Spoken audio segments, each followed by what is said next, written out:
All righty. I'm playing Slay the Spire.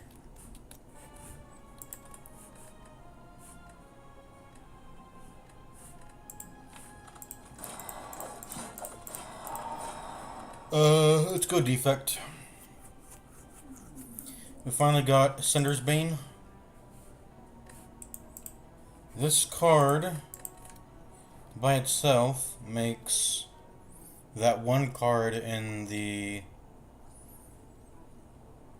beginning.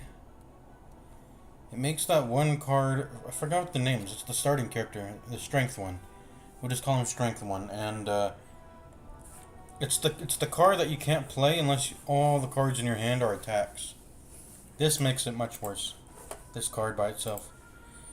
All right, we're playing Slay the Spire.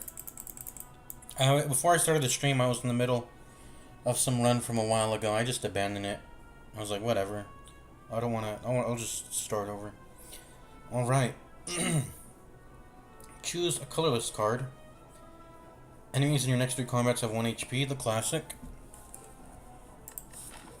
Before we even start, let's look at the boss. It's a slime boss. How do I do this? Let's do that. Let's do that. Let's do that. And then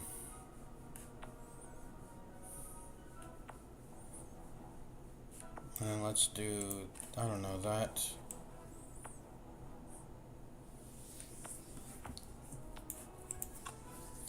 What color do I usually make the regular enemies? I was thinking about playing Darkest Dungeon too. I need to finish Darkest Dungeon. There's so many games that I enjoy, and I put them in my top. I need to do a series. I just need to finish the games that I've put them in my top like 5 games of all time. Darkest Dungeon, Fallout New Vegas. I've never actually beat these games. Which is crazy to say, like I've never gotten the ending. But that's because like I still feel comfortable doing that because the ending doesn't even matter to me. I'm not a story driven guy. I don't care about that. The main gameplay loop, it felt amazing in these games. But I do have endings, and I should probably try to beat them. But that's not. I mean, maybe after this run we do that. We get a start on that.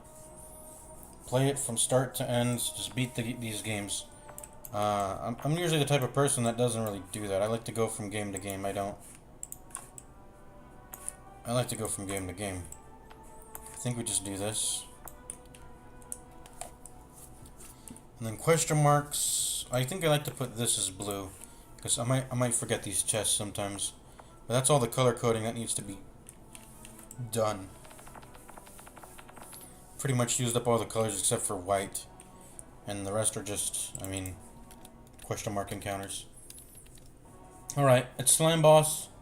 Do I have a way to do the 1 HP thing on a yellow? Potentially, but these 3 could be combats, so the probability is not too high. But I could with this one. So what's my strat usually? I like to go through the most campfires, right? That's what I like to do. Campfire here, campfire here. 3. So this is a 3 campfire here if I go through this. And we get to skip past an elite. I always like to get a campfire before an elite at least, so it's definitely, this is the path. Oh, lag. Why is my game lagging? So it's definitely at least these. And I even get to do the burning elite too. And we get a shop at the end. This is the perfect route. So we're doing this route. Now it really just depends on whether we want to do here or here. We can get a shop here. We don't get a shop here. We start with 99 gold.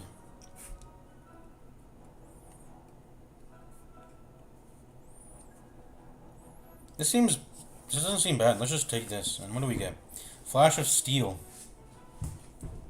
This is just a free deal 3 damage.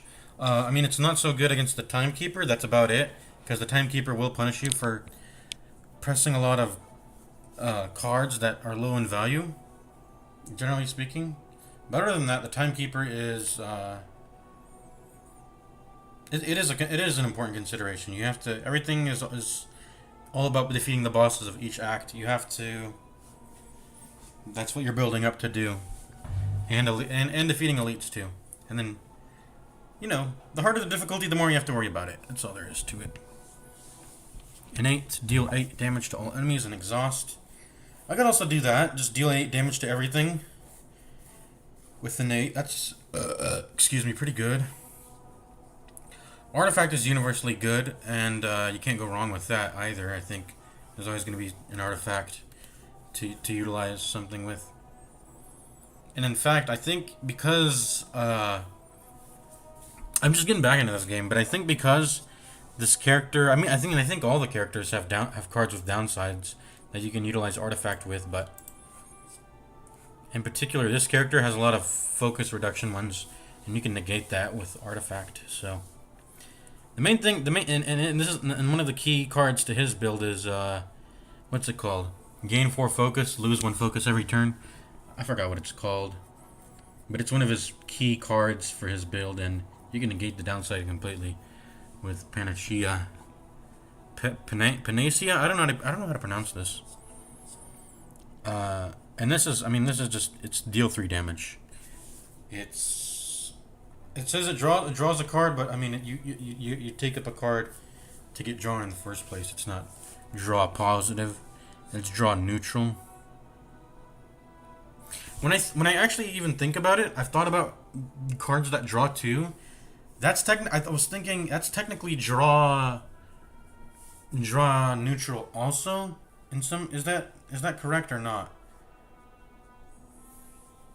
Or no, what I was thinking about is if a card draws 2 and you're paying some amount of... If a card just draws cards, it has to do more than just draw 2. Paying 1 energy, what is its resource point called? Mana or energy? I think it's called energy. Paying 1 energy just to draw 2 cards is not worth it. I think I've sort of calculated it in my head, and I think on average a card draw is worth,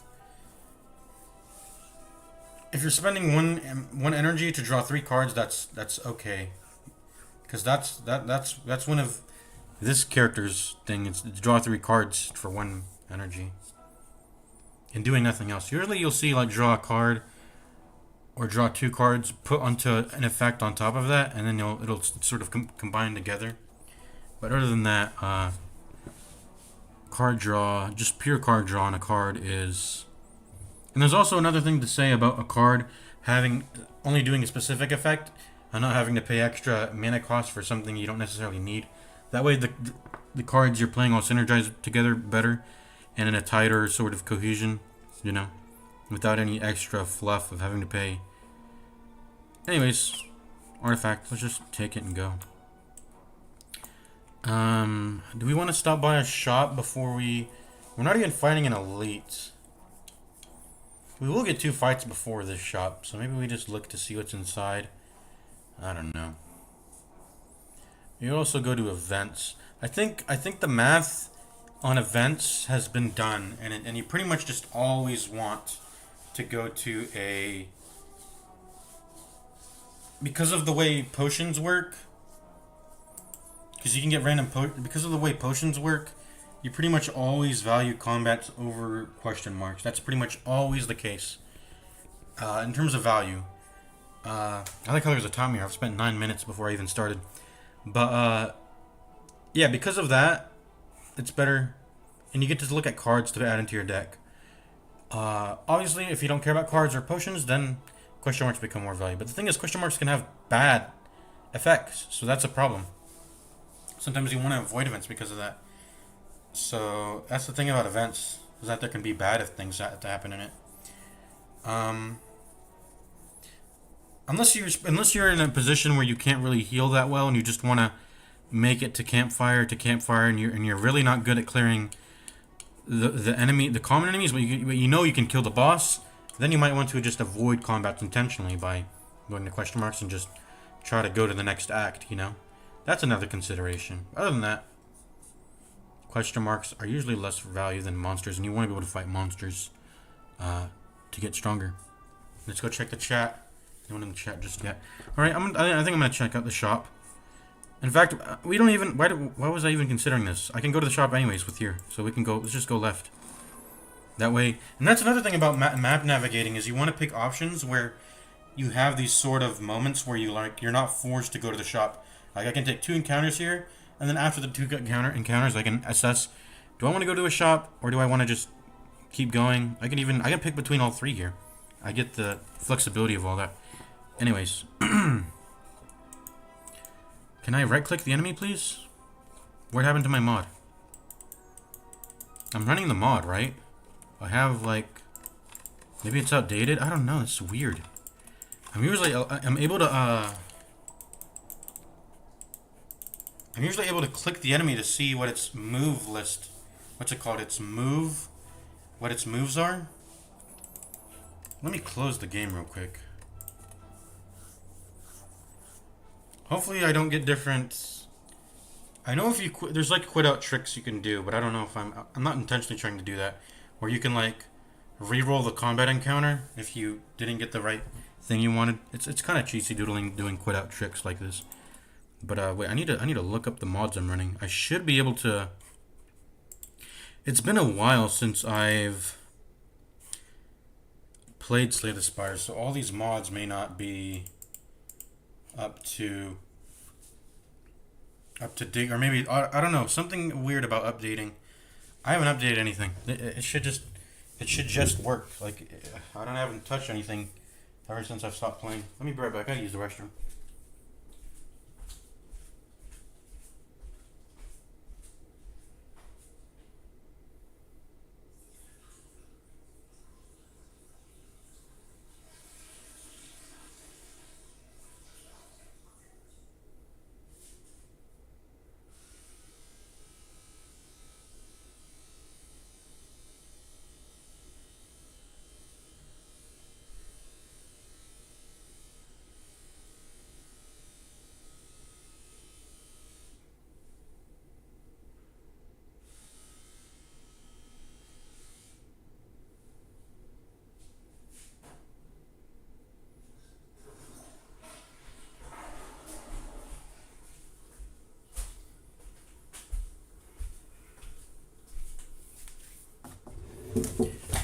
Alright. Oh, shift plus right click a monster while in combat. Okay. Good. It's shift plus right click, not just right click to open up the. How do you say it? Bestiary? Bestiary? I think it's bestiary. Bestiary. That's how you pronounce it.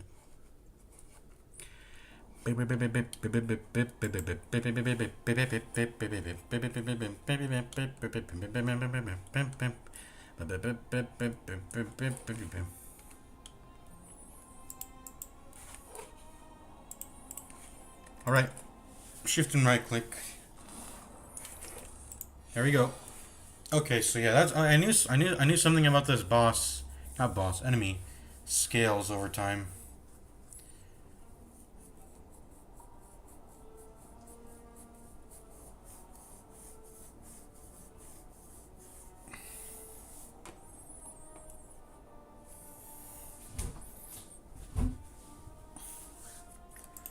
All right, let's fight. Let's do zap, defend, and strike. And I don't know, sure. That doesn't really do anything though. Artifact in this fight. Alright, let's get our damage in. And you're dead. Get the gold. How do you...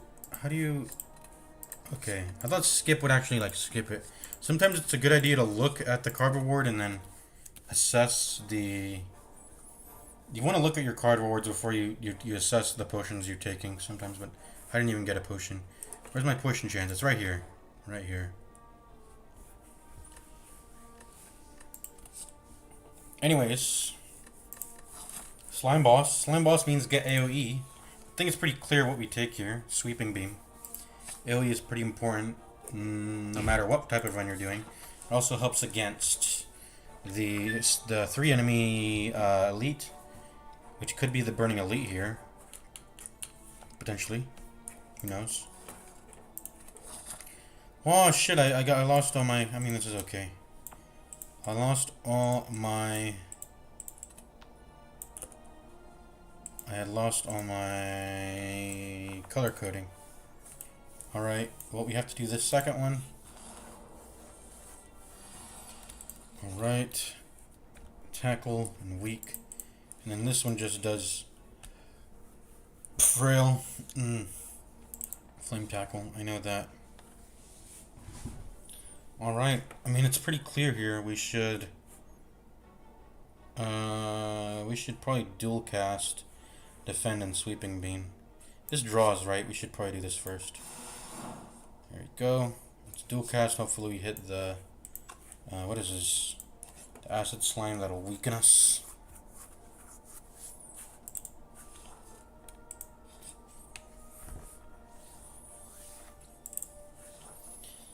Alright. Alright, that was good hits. Good hits. We're gonna go ahead and block. He's going to give us a slime. That's okay. And now he's going to lick us and give us frail. We'll kill him before then.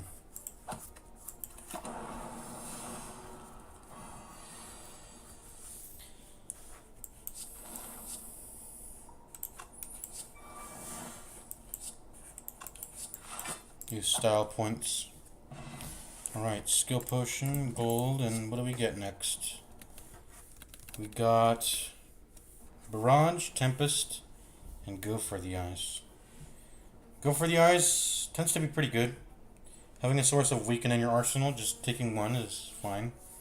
I think I'm going to go ahead and get it. Go for the Eyes. Tempest is also... I mean, it's a direction we can take. Barrage. I don't think we're ready for Barrage just yet. We don't have enough orbs to channel.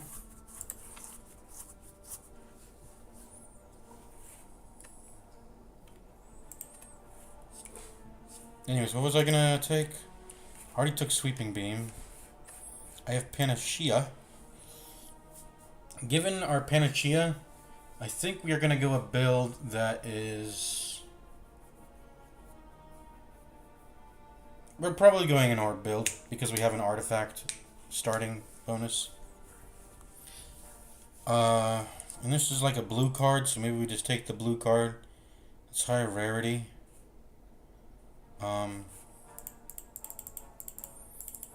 It becomes a zero man when you upgrade it. It becomes kind of like upgrading a card into a 0 mana zap. Except 0 mana zap stays in your deck, which may not always be a good thing. You may not always want to keep zap in your deck. What does this get? This gets one more turn of weaken, and then this gets 2 more damage. So definitely not this. I think I'm gonna go with Tempest here. It's just it's a solid card. It has more value. And in a deck that has such low value cards, it's good to have high value cards so that you just want big cards when you're in the starting. So you want like a 3 mana card that'll just do like 20 damage. That's good. Like that's a good card early on because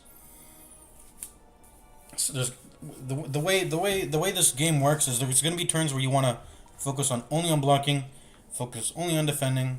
So it's good to have cards that just do that all in one card in one draw, and just very draw efficient in the sense of that yeah, it only takes one card to do a lot compared to, you know, in order to deal 18 damage with 3 energy, I have to draw 3 cards.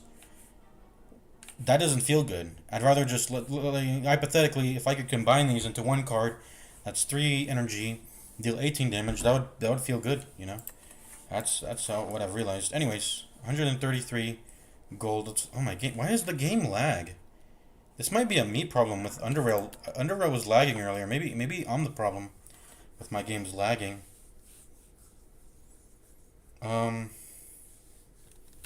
Oh, by the way, let me talk about some other stuff. I had some other stuff on my mind. Do you guys remember? I've played quite a few games in my youth that they were really solid games, and I'm kind of I got really lucky with finding them. I don't know if I was lucky because I was actively searching for them. I was really a big gamer. I still am. I was a big gamer back then, and I was finding all these just great games to play as a kid that I'm never finding nowadays. There are so many good games, um, and I played them. Uh, of these games, they were free on. You didn't really need to be. Um, you didn't even really need to be searching too hard to find them. But Dust 514 and Mag, they were free to play on the PS3. I had the PS3, and I played them. They were pretty good games. Um, Nowadays I have a PC, and that feels way better to play on. But when I was a console gamer, I was playing on the PS3. I was playing Mag. I was playing Dust 514. They were free FPS games I saw in the store, and I tried them out, and they were good. They've been shut down since, but I was just remembering them. There's so many other games I remember playing that I have to go find. But there was this Chinese like mobile MOBA game. It was really solid. I want to find the name of it. I want to find the name of that. I've been looking for it. And also a game that's sort of like Borderlands, in the sense that you get like these rarities of guns and you collect them, and it had PvP in it, and it had PvE content too. And I remember playing that on mobile. I want to find these games. I remember playing it on my iPad. It was, I don't know how I found them, but I found them and I played them, and they were really solid. They're probably gone by now because there's Mobile Legends Bang Bang, and I don't even know if there's a market that exists for Borderlands on mobile, but that it exists. Anyways, let's look at the shop here. What can we get? We can't even get a relic, a common relic, if we were to visit the shop, so it's probably a waste to go in here. And we don't have an elite coming up, so we don't even need to worry about powering up for that, so we shouldn't even worry about going into a shop now. What we could buy is potions. We could buy a card removal. Can we buy a card removal and a card? That's the thing. Can we do that? 120, 130. We could buy a card removal and a card if we wanted. If it was a common. Same thing with the potion. We could buy a potion and a card removal. Is that worth visiting a shop for? I don't think so. I'm going to go ahead and click the enemy. We're going to keep fighting enemies. When it comes to dual cast, what's the math on this? Because if I press this now, it'll deal 16 damage. But if I don't press it, it'll just deal... So, I mean, what's the math on this? I deal 16 minus 3. I deal 13 more damage on this turn if I press dual cast. If I don't press it, I will deal... Let me think. I'll deal 3 damage. So, okay, let me do the math. Let me do the math here. 60. So I'm dealing 13 minus 3. Minus 3, minus 3, minus 3. So on turn 5, I've caught up to the amount of damage it takes to deal the dual cast. Are we getting to turn 5? Probably not. And then even then, dual cast is still 1 damage ahead of the amount of damage I did on this turn. So even on turn 5, after doing this dual cast, the dual cast will still have dealt 1 more damage. It's definitely worth dual casting. I didn't even look at this potion. What is it? A skill potion? You see, these are the moments where I like the Tempest right now.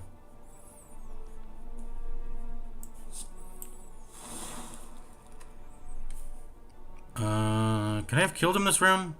No. 12 plus 3 is 15. This is better. As for comparing strikes and lightnings, obviously on the second turn, which is like the turn after, you'll do the same damage. So it's better to lightning strike unless you need the +3 damage like immediately. Excuse me. Let us... Can we kill him this turn? Either way, we're going to Sweeping Beam. We're going to deal 9 damage.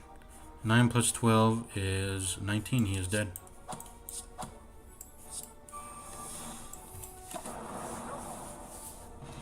Alright, 12 gold. And what do we get? Boot Sequence. Boot Sequence is pretty solid. I would like more... Is it crazy if I want more Sweeping Beams? I don't know. Let's see. Boot Sequence. Gain 10 block. This is going to be good for... Boot Sequence is not bad for the 3 enemy fight. I think the hardest fight in this act is Gremlin Knob. You need to be ready to kill Gremlin Knob if you see it. And I think one of the worst you can get on Act 1 in terms of burning elites is a... Well, it depends on your character, but I think Gremlin Knob is a pretty universally tough one. And I think a Gremlin Knob with regen is pretty hard.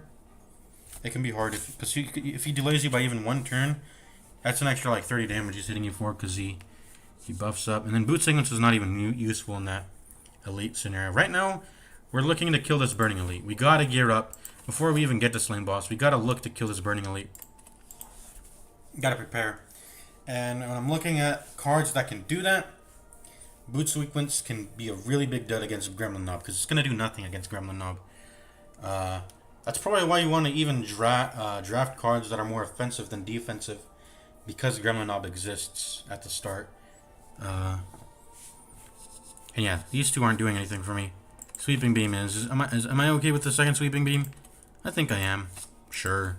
I don't think I'm going to get a third, but the second one I think I'm definitely up for. The lag. Yeah, I think the lag on Underrail isn't just me. It might be my computer being a problem here.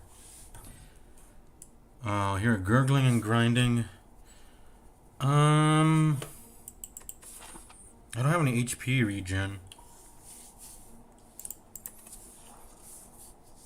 What's worth more, a relic, a random relic, or a card upgrade? At this point, I think I'm fine with relics. I'm not really particularly concerned about upgrading anything right now. So, I'm ready to lose some HP and then recover it at a campfire. Ouch. Ouch. Ouch. And we got it on the third. Good. How much HP did we spend? 3, 4, 5? We spent 12 HP for that? That's fine, I guess. Alright, Shuriken. Shuriken is interesting. Makes me want to get cheap, zero-cost attacks. That's the incentivization. So if I had picked Flash of Steel and the weakened card earlier, Shuriken would have been much better at this point, but we didn't. We didn't know sure we were gonna get Shuriken anyway. Let's go ahead and fight the next encounter that we have to.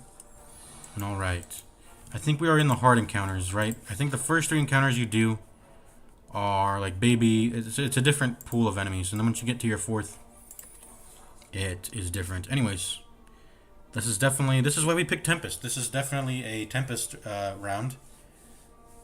You can see how the enemy's not attacking. We have all the turn, spend all our energy on attacking.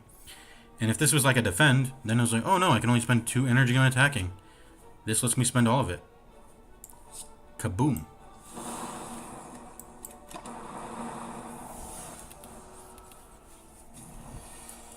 Alright, Sweeping Beam. We're doing that no matter what. Alright, these guys don't debuff, do they? I don't think really... Oh, they do. They will apply 2 vulnerable when I kill them. Which is not going to happen because I'm going to have Panacea, which is really nice. Very nice, very nice. So, I think I'm going to kill this, and then I'm going to defend, right? Or, can I kill? I'm dealing 9 damage. I only need to deal 14 more. We're going to be 2 off. Except it's not 2 off. It's even more that we're going to be off by because the way our damage is dealt and the increments that it's dealt in, we're going to overshoot by a bit on this guy no matter what. We're always going to overshoot by 2. Anyways, we're killing him. Boom. We didn't take the vulnerable. We're going to defend. We're going to take 5 HP, and that's fine for this encounter. And he's going to be dead next turn. This is very solid play. Boom. Alright, attack potion. And let's see. Cold Snap, Ball Lightning, Streamline. What do we take here?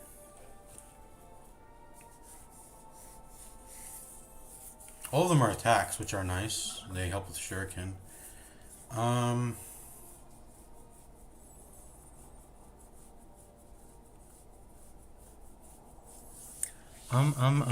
That is the, Well, we're already doing a... Seems like we already got an orbs thing going on with the Tempest. And, we draw cards. Sweeping Beam. Let me see. What's the style of this deck? Where do we want to go? I do not know at all. I still don't think I have a major, like, damage. I mean, I have AoE, but I still don't have a major damage card to, like, carry me through a Burning Elite. I think Streamline is going to be the one to do that. Or, actually, Ball Lightning could do that, too. Once I get fully stacked, Lightning Orbs, this will deal 1 mana. 1 energy, deal 15. Because I'll channel a Lightning Orb. And I'll put a new one in. So when I get to that point, and even before I get to that point, I can stack up my 3 damage every turn, right? So that's another thing. This is 1 mana, deal 10. Or, when it gets later into the game, it's 1 mana, deal 3 damage in perpetuity. Because that's just the way the orb system works. Or it's when it's fully stacked, it'll be 1 mana, deal... what is it? Yeah, 15, like I said. Whereas this will deal... This starts out bad at 2 mana, but it'll deal 15 at 1, and then when we get to a third cycle, that's a pretty long fight if I'm cycling 2 at 3 times in a fight.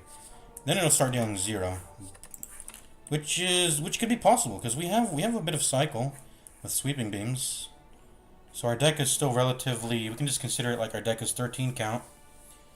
We're kind of drawing through it we'll draw through it on the 9th turn, potentially, for playing it every time, the Streamline. Oh, I didn't even think about Incendiar's Bane, which gets deleted when you draw it. Never mind. So I actually have more like 13, or let me do the math again. It's like a 12, I have like a 12 card deck. If I was two cards less, then I could draw it on the 6th turn, which would be much better. Oh wait, Panacea gets exhausted too. I actually have a lot of exhaust cards. This gets exhausted, this gets exhausted, this gets exhausted. That's already down to like a 12 card deck. And then 2 Sweeping Beams, they sort of draw themselves if you're playing them every turn too. Which makes it actually a 10 card cycle. We actually have a 10 card cycle for playing the Sweeping Beams every time we see them. Which we may not always do. But if we are, it's potentially like a 2 card deck cycle if we get through all the exhausts. That's the ultimate final state. That's obviously not going to be the state when we start the battle. But Streamline's looking pretty good. We got some exhausting cards. We can get Streamline pretty frequently here. But I don't know. Maybe we do Ball Lightning instead. And maybe we do Cold Snap too. That's another thing. Cold Snap.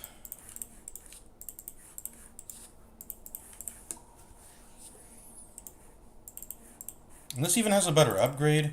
I'm not really sure about what I'm gonna upgrade when I do get to an upgrade. Do I get to the campfire? Maybe Panacea? I don't know. Though.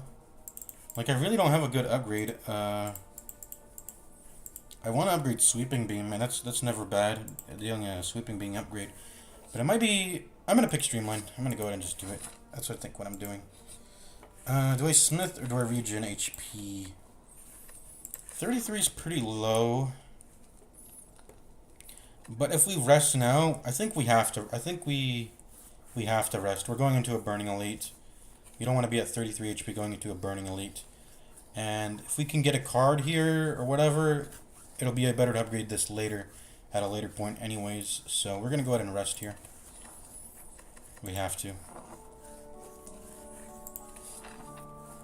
Alright. Mystery events.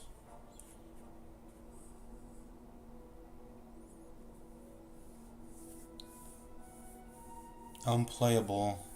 Regret's a pretty bad curse. You have to remove that. And it also puts me... It also puts me down...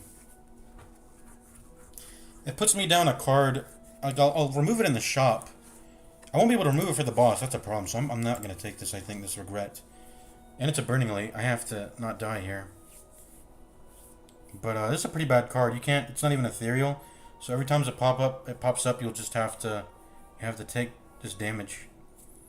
So it's sort of like a wound, but it's worse because it'll damage you too. I think this even goes through block or shield, whatever, right? Doesn't it? So that's even worse about regret. Unless you're a self-damage deck, which the first character in this game, maybe you can proc some effects off of regret. I don't know. Anyways, yeah, because there's a curse style deck in the first character you can play. You can do a curse style. Anyways, we'll just take our free gold and leave. Let's go ahead and go here. I think we're fine with going into the fight with 55 HP against this Burning Elite. I think we're going to upgrade our card, and it's probably going to be Streamline. Or maybe it's Sweeping Beam. I don't know. It might be Sweeping Beam, because we are going to face Slime Boss, but I think even Streamline upgrading into Slimes is good. This is like a big card. It scales. It'll go to 0 mana eventually, and then maybe we can even get some Shuriken procs going, you know. When it comes to buffing our damage, yeah, we have Shuriken, so we shouldn't worry too much about... Maybe we shouldn't worry too much about scaling damage, because we do have Shuriken. A block upgrade, that's not happening. What about dual cast? That goes to 0 mana. Get one more artifact. I don't think I'm worried about getting an extra artifact at this point. This is just a free... I mean, this is not even... I'd rather upgrade Zap, I think, if I'm going to upgrade Tempest. 3 damage to everyone, or 5 damage on the Streamline? I think I'm going to do Streamline. I think with Shuriken, this is a relic that you really can base your build around. And since I have Shuriken, 0 cost attacks are good. This can have potential to be a 0 cost attack if I care about it a lot. Usually when you're doing upgrades, you want to just pick the biggest numerical increase anyways. I think I'm gonna do Streamline Plus. I think I'm doing Streamline Plus. You need a lot of upfront damage anyways to make sure Slime Boss doesn't do his first attack against you. You have to get him below like 75 HP. So big damage up front, 5 damage compared to potential 6 damage, which is spread out. I think Streamline definitely wins over. Okay, let's get our relic. What's the purpose behind skipping a chest, by the way? I don't think there's any reason. Oh yeah, if you don't want to like get a curse inside of it, because there's some things that curse you for going into chests. But I think the way they should buff Sapphire Key is you should get a Sapphire Key for skipping the chest, so you don't even see what's inside, compared to just getting it when you open the chest. Alright, your rightmost Oak triggers its passive an additional time. That's very nice. We're gonna get 3 damage every turn. So this is just a plus 3 damage every turn. That's very nice. I think we're pretty set up for a Burning Elite. We got 2 potions. We got some pretty solid relics. We got Streamline, which is a good card. We got Tempest, good card. We got AoE if it's the I don't even know what they're called. Sentinels? I don't know what they're called. I'll call them Rune Sentinels because there's 3 of them. We got Artifact, which is pretty much good against all 3 of them, right? Actually, not all 3, but at least 2 of them. Because there's just always going to be someone that debuffs you in a fight anyways, so Artifact you can't go wrong with. Let's go. And it's Gremlin Knob with defense on him. Excuse me. This is exactly the guy I was worried about. A Gremlin Knob with healing or some sort of defense. I mean, healing is worse with Metallicize. I think you can shed away stacks of it by dealing damage to them, right? By dealing unblocked damage to them. This will. Is that how Metallicize works? I don't know. But anyways, this is one of the toughest Burning Elite matchups you can get in Act 1 is, yeah, a Gremlin Knob with extra defense on him. We don't want to dual cast because we're going to miss out on the gold-plated cables this if I do that. So let's not do that, right? Instead of getting an additional 13 damage, I'll be getting an additional 10 damage, which is much worse, I think. And then we'll continue to lose 3 damage over and over until we draw either Zap or Tempest, which we may not do. So let's not press dual cast. We're going to go ahead and, before we press anything, should we use this potion? I think maybe we should give this guy some respect. I'd rather not have to rest for this next bonfire. So if I can do all 3 of these counters without taking any damage, that'd be ideal.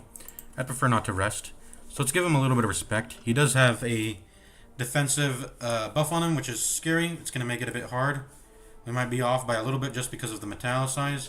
I want to proc my Shuriken, so we're going to go ahead and drink the attack potion. Just to proc the Shuriken, really. That's really it. What are we going to get? Compile Driver, Sweeping Beam, and Barrage. Compile Driver we're taking for sure. It just deals more damage. And it just deals 1 more damage. That's really just it. Alright, let's press it. Boom. And what do we get? Another strike. That's whatever. Alright, Streamline. And then Strike. And there we got our strength.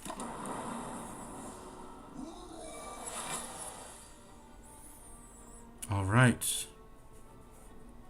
Whenever you play a skill, gain 2 strength.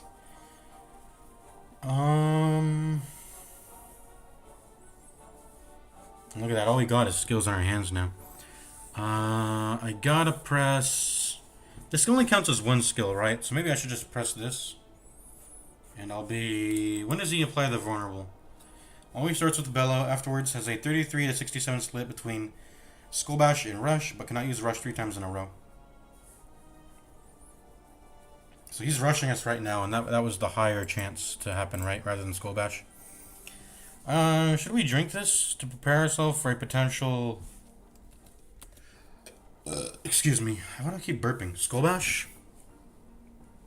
Why do I have to do with me talking all the time that I'm burping? I don't know. Tempest. Let's see. I think it's just... I gotta press it, right? This is the only thing I can do this turn that will make sense.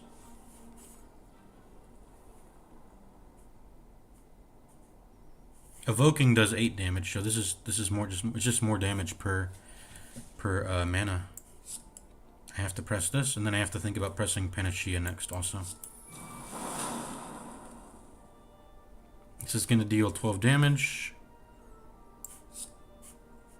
Do I kill him next turn? Let me think. I'm gonna draw 5 more cards. I'm gonna draw, let's see, 21 damage. I'm gonna draw 21 damage, and then I'm gonna deal an extra 21 plus 12 because of the orbs. I'll deal 21 plus 12. 21 plus 12 is 33 damage. That is not enough to kill. And he'll have block, of course. He'll have block. So that's something we even got to worry about more. So he'll die in 2 turns. He won't die in the next turn, though. So what does that mean? He'll attack us, I'll attack him, and then he'll have 1 more turn to attack us.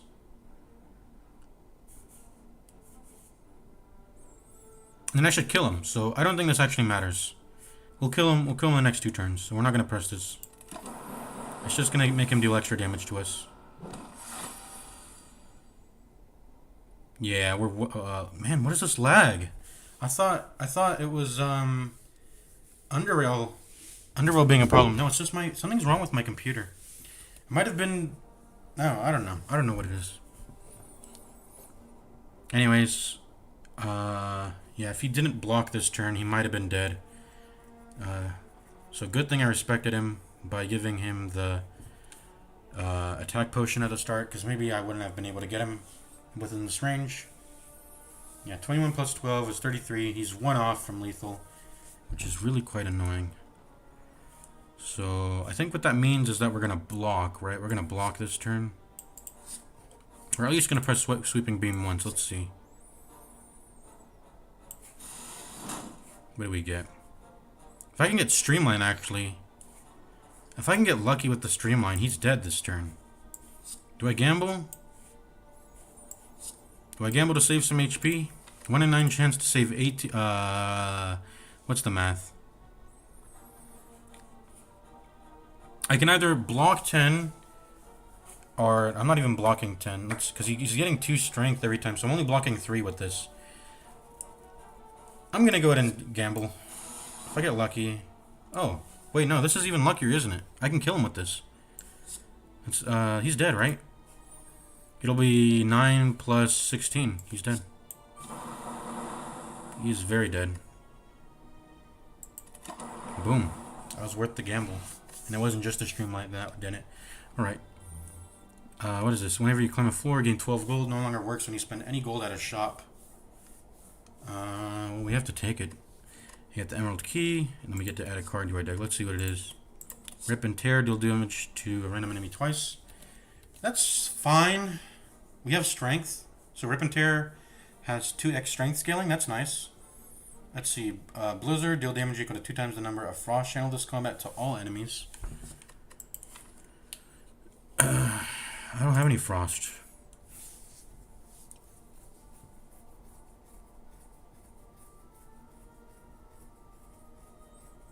Deal damage equal to 2 times the number of frost channels. Yeah, I don't have any frost. How does Blizzard work? It doesn't. I thought for some reason I thought Blizzard was a card that exhausted.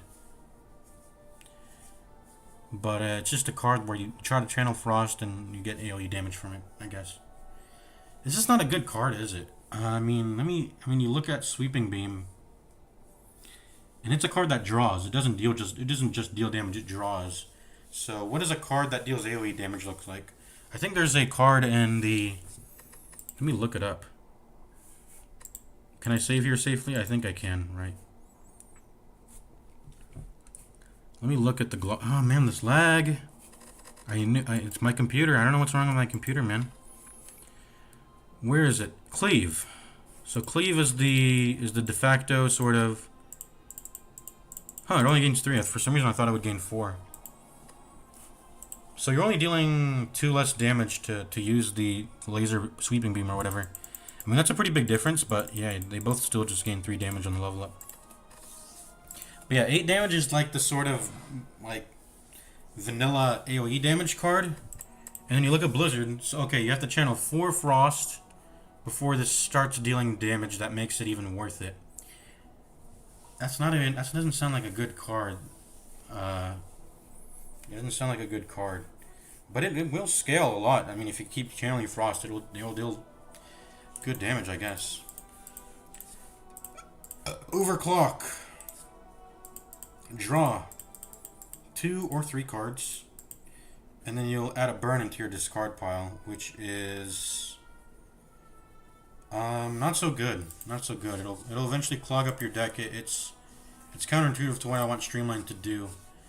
Yeah, it'll get Streamline to roll faster, but in the long run, I don't know. Overclock tends to be fine, but you shouldn't add more than 1 in your deck, I think. There's just better draw cards out there. I feel like they should buff this to 3, and then when you upgrade it, it should go to 4, but maybe that'd be too OP? I don't know. It does cost 0 mana, which is nice. It's 0 mana, just free draw, but it's only... Without an upgrade, it's draw positive by 1 card, bro. So I'm adding a burn into my discard just to draw 1 card this turn. Yeah, it's free, but it doesn't cost any mana, but like I said, an energy spent is on average, or just if you look at the draw 3 for 1 mana, it's worth a 1/3 of a mana. So you're getting 1/3 of a mana value bonus on a card. Does that sound good to you? I don't think it does. And it gives a downside, which is definitely worth more than the draw you get that turn potentially. At least, especially early on, obviously. So, like, what is that? I mean, there's cards that give you mana for free, but they'll exhaust. That tends to be, like, the default.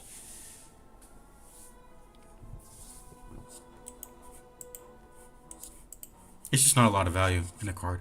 Rip and Tear, I think I'm going to take it just because it has double... It has double value for, yeah, game lagging.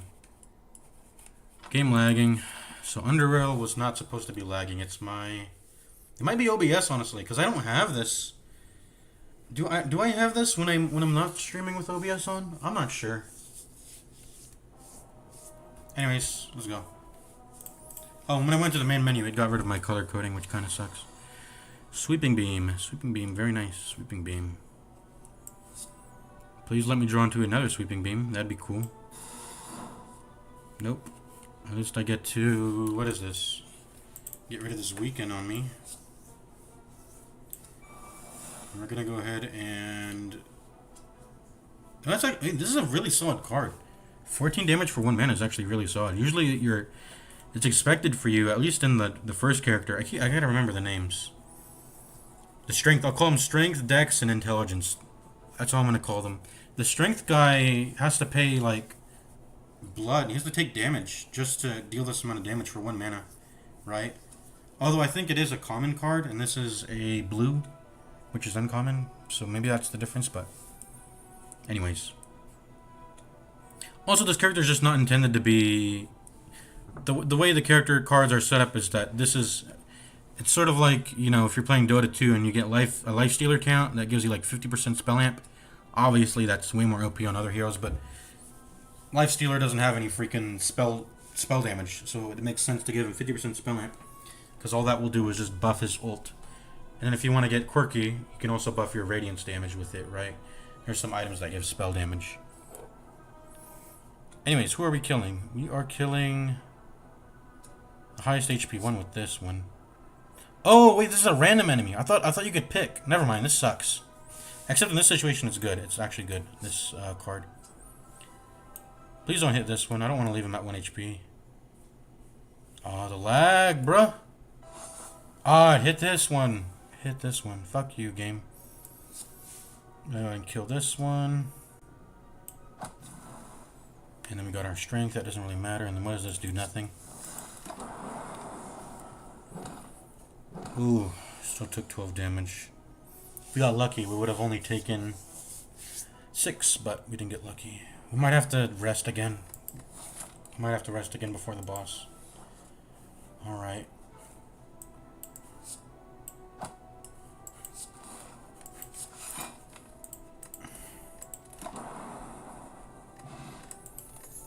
Ooh, fairy in a bottle. We might not, we don't have to rest then, I think, because we can just let this go off. Alright, cool-headed. Self-repair and barrage. These are all nice cards to have. Except for barrage. I don't think we're still not at getting we don't care for barrage. Okay, so let me see here. Self-repair at this point is not going to do anything, right? Well, it will. It'll heal for 7 once. But we'll get to the boss by then. But we will have some way to heal in the future Act 2. We don't really have a lot of defenses. We should probably look to get some defenses now. Now that we've established some damage. We got damage. We need to get some defenses. Cool-Headed could do that for us. And it's card draw, which you can't go wrong with. So I think we do that. I think we take Cool-Headed. Or we take, I mean, both of them, I don't know.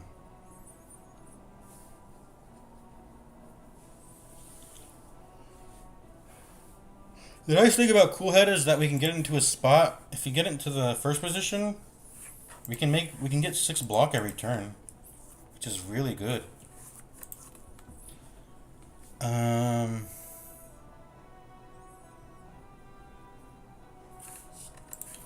And if we just look to, I don't know, let me think.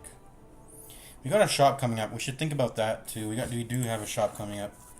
One more combat, bonfire, a shop, and then another bonfire. I'd prefer to let the fairy in the bottle proc. I don't want to rest. I want to keep upgrading. What are my upgrades going to be? What does this upgrade do anyway? +1 draw. That's pretty nice. That's actually quite nice. And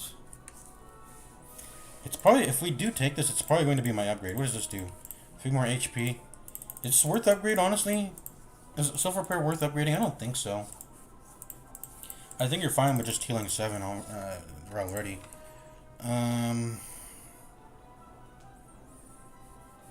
When I get to these bonfires, I'm not gonna be upgrading a lot of these other cards. I have 2 upgrades, and I do want to let the fairy in the bottle proc, like I said. So what will I upgrade? I'll definitely, I think I'll definitely upgrade 1 sweeping beam. It's just more AoE damage, and then I think because Streamline is my main card right now, I think I want to take the cool-headed and upgrade it too. So I'm probably gonna do cool-headed and sweeping beam. That's probably gonna be my 2 upgrades here. Or I could just upgrade both sweeping beams. That wouldn't be wrong either. And then I could just take the self-repair.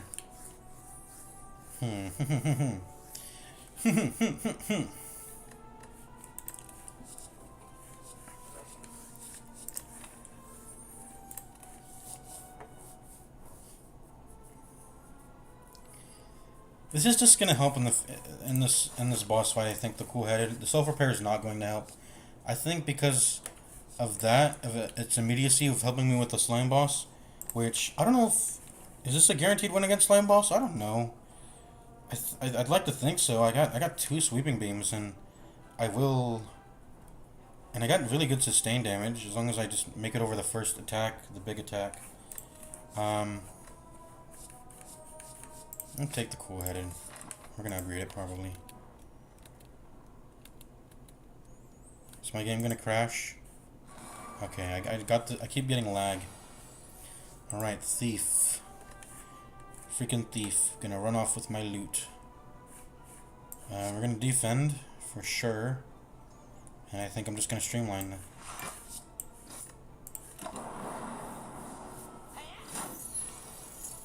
Alright, I think he's dead, right? That's 8 damage plus 12 damage. 20. We're 1 off, actually. That kind of sucks. I guess we'll just defend and kill him the next turn. Are we 1 off? Let me look at any other potential sources of damage. I'm 1 off, right? 3. This is going to evoke, and then I'm going to put 3 in there. These are going to go off 12 for 12 damage. 3, 6, 9. And then this extra 3. Yeah, we're 1 off. What if I punch though? No, then I don't evoke. Never mind. I think we just block then. We just block. Just block it up. How about if I try to get cool-headed in the first position? Could I do that? I would need to just cool-headed and Tempest, and then I could get it in the first position. But then I'm only blocking for 6 rather than 8. If I just do this.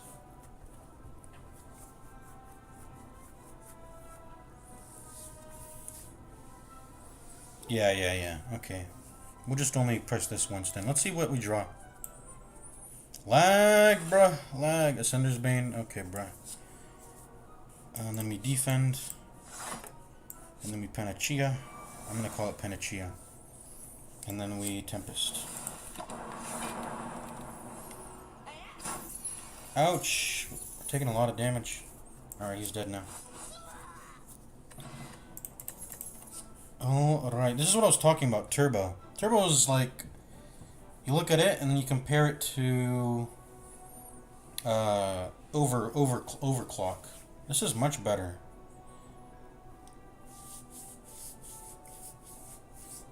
And the reason why this is much better is because Overdraw naturally already takes up a card draw by existing in your deck. That's why it really should go to 3 draw, and then when it's upgraded it should go to 4. But Turbo, it doesn't have that problem. Turbo is in a situation where you're fine to take 2 mana because you don't have to pay any mana for it. It's just you get 2 mana. You know, you're good. You like that. There's nothing, you know, it's a good turbo. Alright. I don't have a lot of unique orbs, so this is only going to draw 2 at most. Reboot. It's a legendary. Or, I don't know, what do you call these? What do you call these golden cards?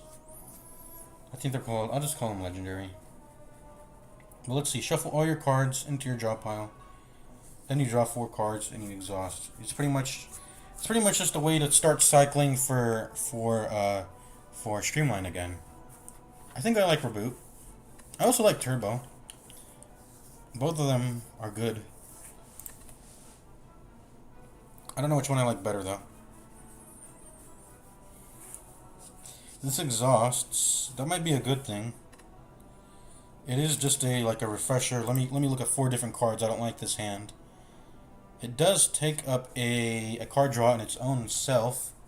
So if you don't want to, if you're in a position where you don't want to play it, but you still want to play what's in your hand, you've pretty much given up. It's a weird it's a weird situation.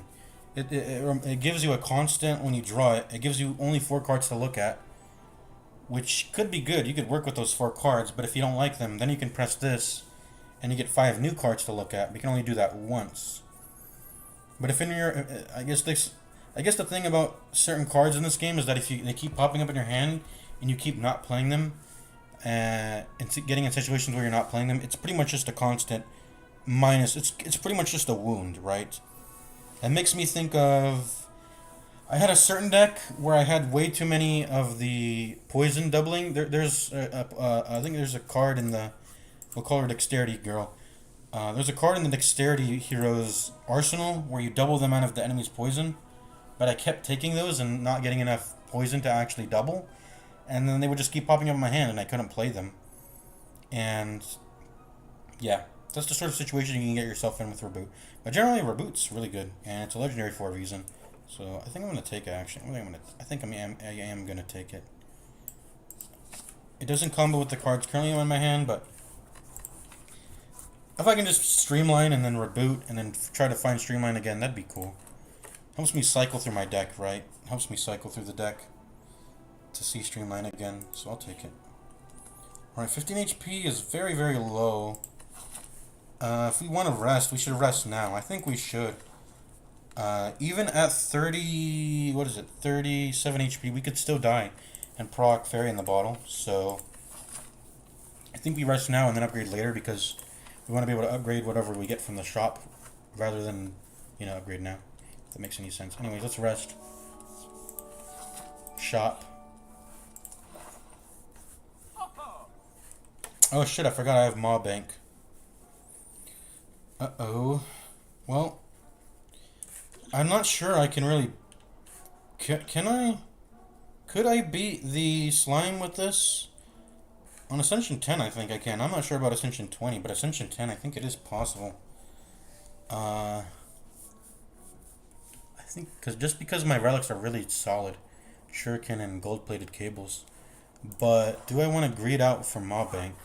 That is the question. Maybe I do. Let's see how good these relics are. Unplayable curses can now be played. I don't have any curses, so this is not really useful to me right now.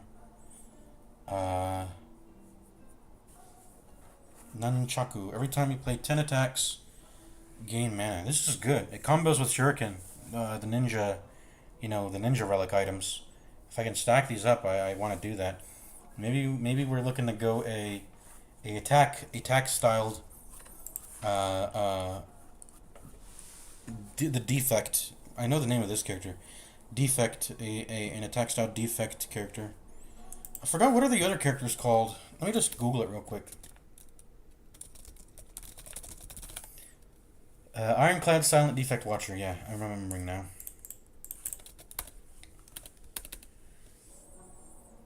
What was it called? The Silent? Yeah, the Silent. Ironclad Silent Defect Watcher. When you break an enemy's block, apply 2 vulnerable. This is probably not worth paying for. How many enemies in the game have block? Not all of them. So this can get no value in those fights, which I don't like. Regen Potion. If you let it go off for the full duration, which, I don't know, maybe we can if we stack up enough frost and a certain fight, we will gain, let me do the math, 15 HP, right? Did I do the math on that right?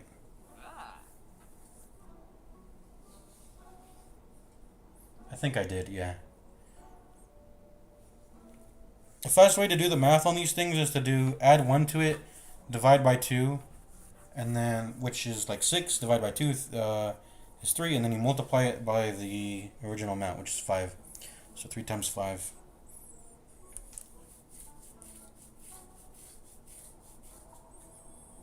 Mayhem is not a good card. Oop, don't buy it. I'm just going to right click it. Yeah, Mayhem is not a good card, I've heard. Card removal service, we're definitely pressing that. But because I want to buy an Nunchaku, I think I will, I'll go ahead and break the mob bank here. I didn't even get that much value. I got like, how much gold did I get from it? Can it tell me? Can it tell me which? I think I got 12, I got like 2 procs off of it. Because I got it from this. Was it from this? I think so. 1, 2, 3, 3, and then 4, right? Does the 4 I'm on count as gold? Gaining 12 gold? I think so. So I got 48 gold from this relic. And now I'm going to break it for Nunchaku. Let's do it. I'm getting that Nunchaku. And I'm removing a... Because I have Shuriken, do I remove an attack or defend still? I'm not sure. What I'm actually thinking I should remove is a dual cast. Maybe I should remove a dual cast. Don't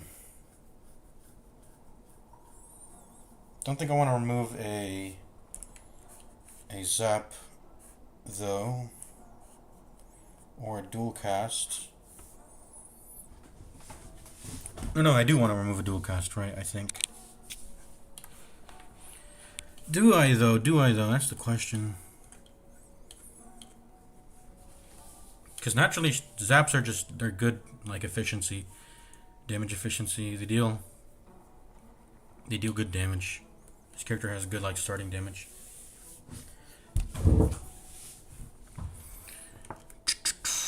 Because of Shuriken, do I remove an attack still? That is the question.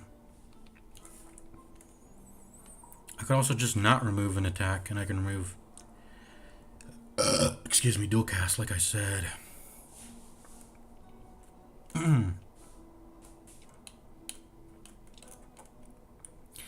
I think I'm going to keep dual cast. It's pretty important to have it in order to cycle what I want to be gold-plated cables to get procced by, or what I want gold-plated cables to proc on. That's what I mean. So I'm going to keep dual cast. Oh my god, the lag. I think I am going to remove a strike. I want to keep the 4 defense I have because I don't have a lot much defense. It's just cool-headed and defense that I have for defense right now. So move the strike. And then I don't think I want to buy anything else.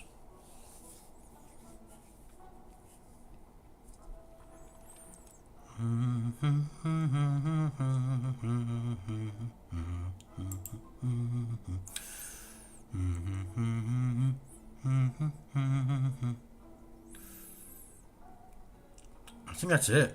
That's all we wanted to buy, right? Let's get out of here. Buy a regen potion too, maybe? Maybe. It'll save my fairy in the bottle. But I kind of want my fairy in the bottle to proc. I want to save. I just want to be able to save more gold. So when I go into a next shop, I can buy all the relics I want. I'd rather just save the 76 gold. Let the fairy in the bottle do its job. Oh, don't fucking accidentally click anything. Alright. Let's go ahead and upgrade. We'll let the fairy in the bottle do its job.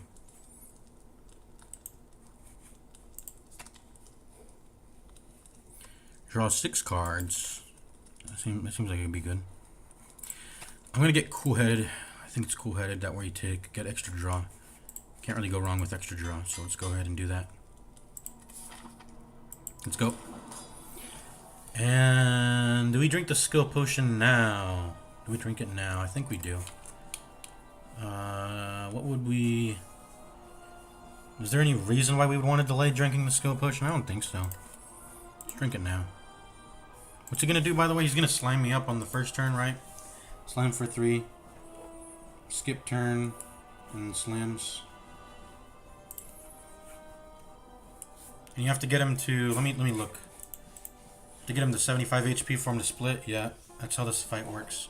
You get 3 turns to do that. Or else he'll slam you. Let's go ahead and drink it.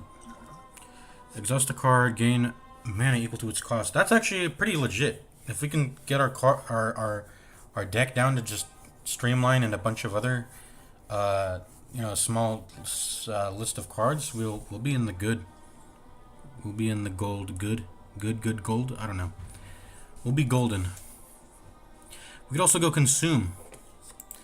Given our gold-plated cables, losing the slot is worth the focus to get it, because this will actually be like 4 focus of value on the right, like immediately.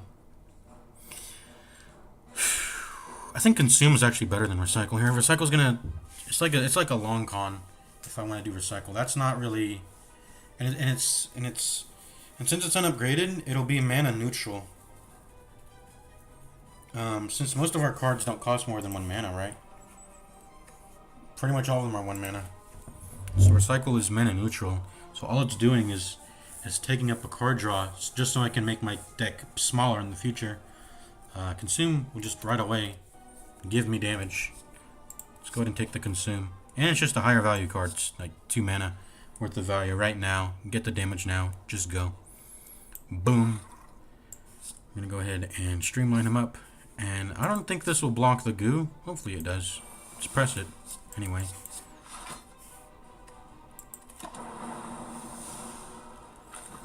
Nope, still got the goo. Now he's preparing, and we need to kill him fast. That's what needs to happen.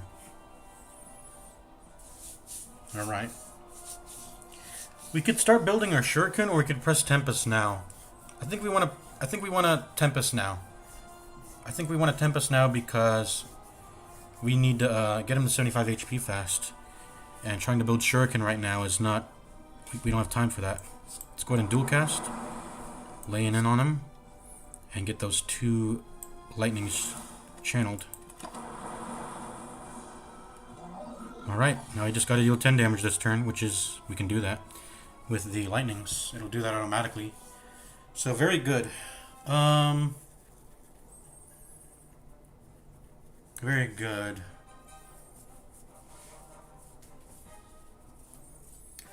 Eight plus... No, we're actually dealing 15 damage. And I can press cool-headed this turn. I was thinking maybe if I press cool-headed, then I wouldn't be able to get the damage because I'll delete an orb, but then I realized it'll evoke it, and it'll deal 10, and then this will still deal 10, so we're still dealing like 15 damage. Yeah. Alright. I'm gonna go ahead and press cool-headed, I think. And then I think we will just strike and strike, but we'll also have to see what card we get here. I'd like to get Streamline. Actually, what cards can I draw? I already used Streamline earlier. I can get another Zap. I'd like to press Zap too. I can also press Rip and Tear, but I don't have any stacks of strength, so it's not even too crazy. It does deal 14 damage. It's kind of nice. Anyways, he's interrupted already. What do we do here now? Well, we want to just deal as much damage as we can, right? Because it's actually pretty important to deal as much damage before he splits, because otherwise the 2 goos he splits into will have 75, so any damage we deal right now is going to turn into... It's effectively AoE damage that you're dealing right now, because he's going to otherwise split with the same amount of HP, so... I think we want to still continue to do as much damage as we can right now, which is going to be a Rip and Tear for sure. And what are we going to draw here? The Zap. Do we want to draw the Zap next turn? Or do we want to... not draw it next turn? That's the question. I wish I could see the what these other enemies he's going to split into do. I think they just goop and then they attack. That's what they do, right? They just goop and attack, goop and attack. And then they'll also split if they get low enough HP. You know what? I think I actually do want the zap, because if I zap, then that's going to let me reposition the frost into the right, and it's going to start letting me block with the 8 every turn with gold-plated cables, which is really good. It's going to give us a block plan, and then we don't have to end up using a fairy in a bottle, right? Which I hope doesn't happen. So, let's not draw this turn. I want the zap next turn. Let's just do a normal strike. And then end turn. See there how we didn't play Reboot? It pretty much ended up costing us a... it was a dead draw, because we didn't want to press it this turn. So it sort of reduced the effectiveness of comboing that turn, right? That's the issue with... Reboot as a card and other powerful cards like it. So do these, well, not splitting, 70% chance to use Lick and 30% to use Flame Tackle, although neither can be used 3 times in a row. So yeah, that's what they do every turn. They just like they're either frailing you or they are slamming you. And the nice thing about frail, or the nice thing about frost orbs are that they do not care about frail. Frail affects your cards that give block directly, but if it's through an orb, it won't affect it. So yeah, I remember that this is what I, and then this one's actually gonna weak, right? Yeah, weak and frail. They're both status effects that you have to worry about usually, but with orbs, no, because you'll get damage through. They ignore those effects, and also I have Panacea on top of that, so. Anyways, they're not attacking, so we're going to go ahead and just attack as much as we want this turn.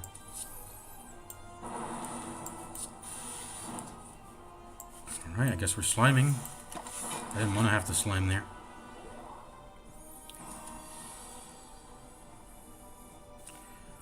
Alright. So at half HP they're going to split again. I believe it's rounded... I think it's rounded down. You have to get them to 22 HP rather than just 23. Let me do the math on that. Because 45 divided by 2, it doesn't. Yeah, I think it's rounded down. It has to be 22. It can't be 23. So I can immediately do that to this one. Pretty sure. Yeah, I can. I just have to deal 7 damage. 7 damage.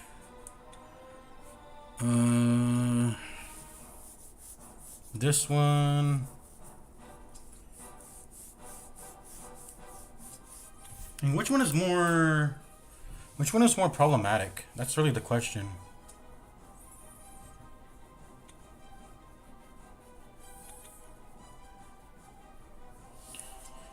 Corrosive Spit, Lick, and Tackle. 60% chance to attack.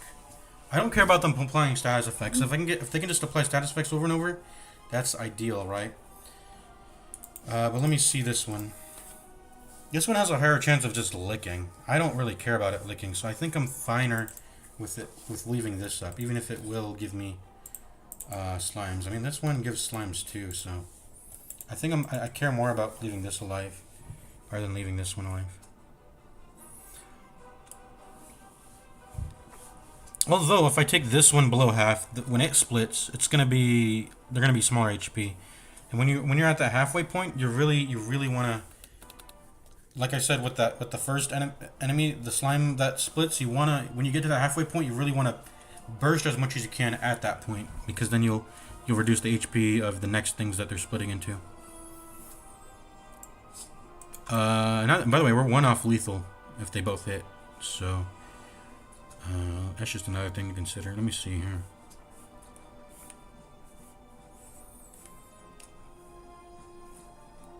I think I want to press Rip and Tear this turn. I want to see where these attacks land.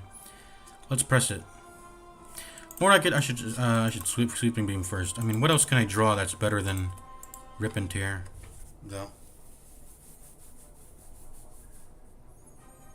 I don't think there's anything really. Also, I gotta remember, we're gonna block 8 at the end of the turn, so it's really not so bad. We're gonna only take 10 damage this turn. And we can reduce that to 5 damage if we defend. Not that healing, reducing damage matters in boss fights, because you do heal percentage of your leftover or your remaining HP or something. So you heal up automatically at the end of the boss fight, so it doesn't really make a huge difference. Anyways, I want to see where the Rip and Tear lands. All right.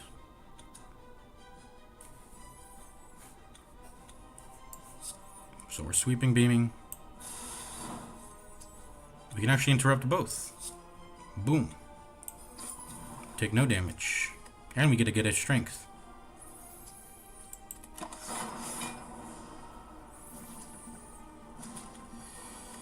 Alright, we only have to kill that one. That's pretty good. Because all of them are just pressing status effect stuff. Is consuming worth here? I think it's not worth to... Is it worth... I don't know. I don't think so. I wonder what orb gets eaten when you press consume, by the way. I think it's the last one. It'll consume this one and it'll leave the frost if it tries to consume.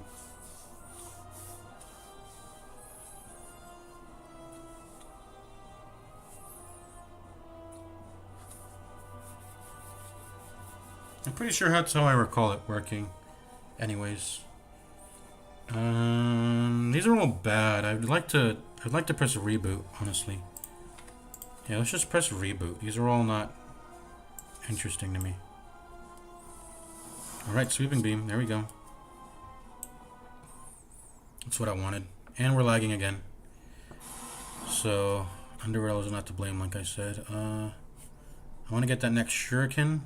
So let's go ahead and just... Actually, is it possible for me to get Nunchaku to 9 here? I want to get Nunchaku to 9. I'm gonna just let lightning do its job. So we're gonna go ahead and just evoke so we can be in front.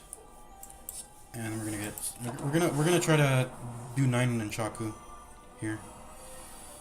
If possible. There we go. Yeah, we can do 9 Nunchaku. So perfect. This is perfect. We get Nunchaku at 9. End turn, and then he should die. What a perfect fight. We didn't even take any damage.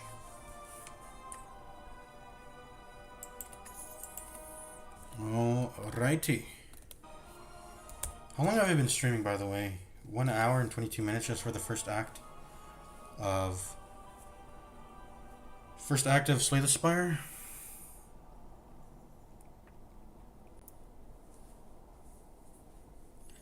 Can't go wrong with machine learning. You just draw 1 card every turn, which is nice.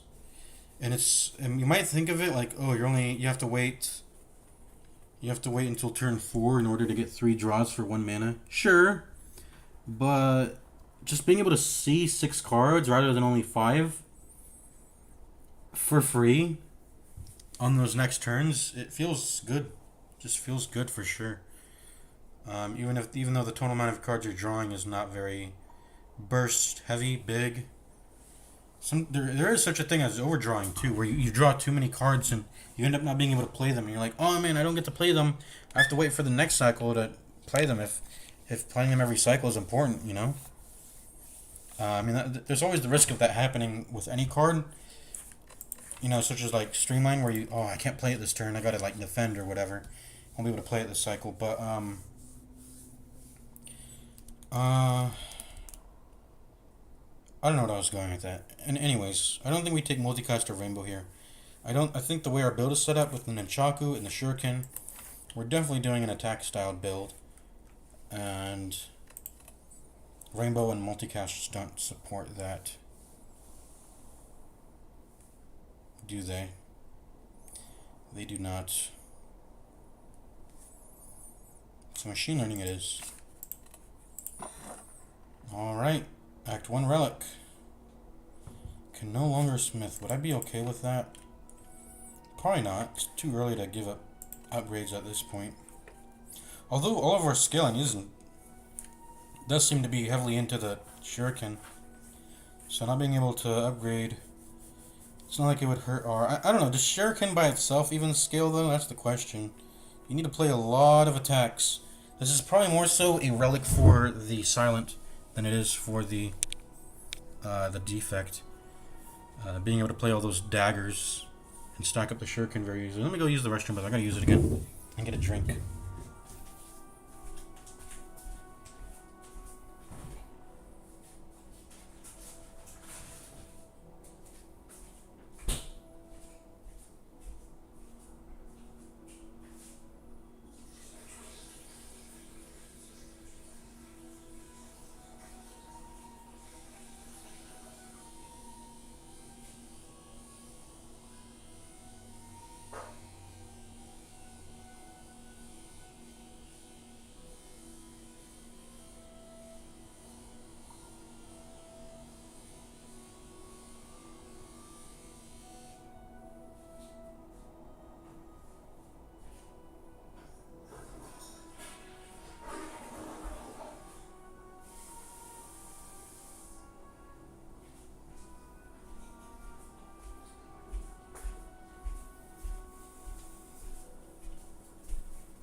Alright, we're back. Philosopher's Stone. Gain mana. And at the start of return, all enemies start combat with 1 strength. That's really bad, I think, for our build, because we do not have a... We don't really have a way to really block all that damage, extra damage I'll be taking. I think on average, though, Philosopher's Stone is better. There is a specific matchup in Act 2, though, that you really want to worry about. That I think a mod I have even tells you about. Which is the birds. The birds have a ton of multicast attacks, so you're actually giving them like 18 damage with this, which is insane. But generally, if the enemies aren't, it's typically worth the amount of, the 1 mana you get with the 1 strength you have to give the enemies in return. I feel like Sacred Bark is always one of those things you look at, but then you ignore because you want to get something else. But it has no downside. In fact, since it has no downside, I'm probably taking it. When you get... the defect probably has the most energy-related stuff to boost his build, so I'm not worried about energy. Streamline comes down to 0 eventually. I don't have too expensive cards, and I will be able to get... the defect has energy options, so... No need to worry about that. And I even have Nunchaku. It gives me energy every 10 attacks. Which is not energy return, but it's energy every, I don't know, like 4 or 5 turns. At least four, and then at most like 5 or 6 turns. I'll get an extra energy. I can get one at the start of... I mean, you can the way the Nunchaku works is that you can manipulate it, obviously, to where you can get it at the start of every combat. If you just, or at least like on the 2nd turn in combat or 1st turn in combat, if you're manipulating if you have the room to manipulate the Nunchaku to get to a position where you want it to be. So, Sacred Bark or Philosopher's Stone, that is the question. I think I'll take the Sacred Bark, sure. It's no downside. The defect is fine with not having energy relics, I think. Oh, lag. Mark the elites in purple. Mark the shops in yellow. Mark the rest in green. Mark the enemies in red. And we're ready to go. Alright, the Collector. The Collector is a fight that requires AoE. That's kind of it. You need AoE for that fight. You don't really... Other than that, I mean, it's just a boss that hits you hard. It will apply a ton of debuffs at some point in the fight. It just spawns enemies. You need AoE. That's really the main thing. Other than that, it's not really much to worry about for the Collector. Just gotta upgrade my sweeping beams, I guess. At least one of them. To be ready for that fight. It is a pretty long fight, so you're given a lot of room to scale. But right now, the main things I need to worry about are elites. I did defeat the Burning Elite in Act 1, so I need to worry about Burning Elites in Act 2, which can be... I mean, Act 2 elites are just strong enough by themselves, which is the book, the stabbing handbook thing. There's the 3 goons, right? I forgot what their names are, but the 3 goon guys. The gooners, I don't know. And then I'm missing one. What are the other Act 2 elites? There's one more I'm missing. Let me look. Act 2 elites. Is it the snake? No, not the snake. Act 2 elites. Let me look. Yeah, the 3 slavers.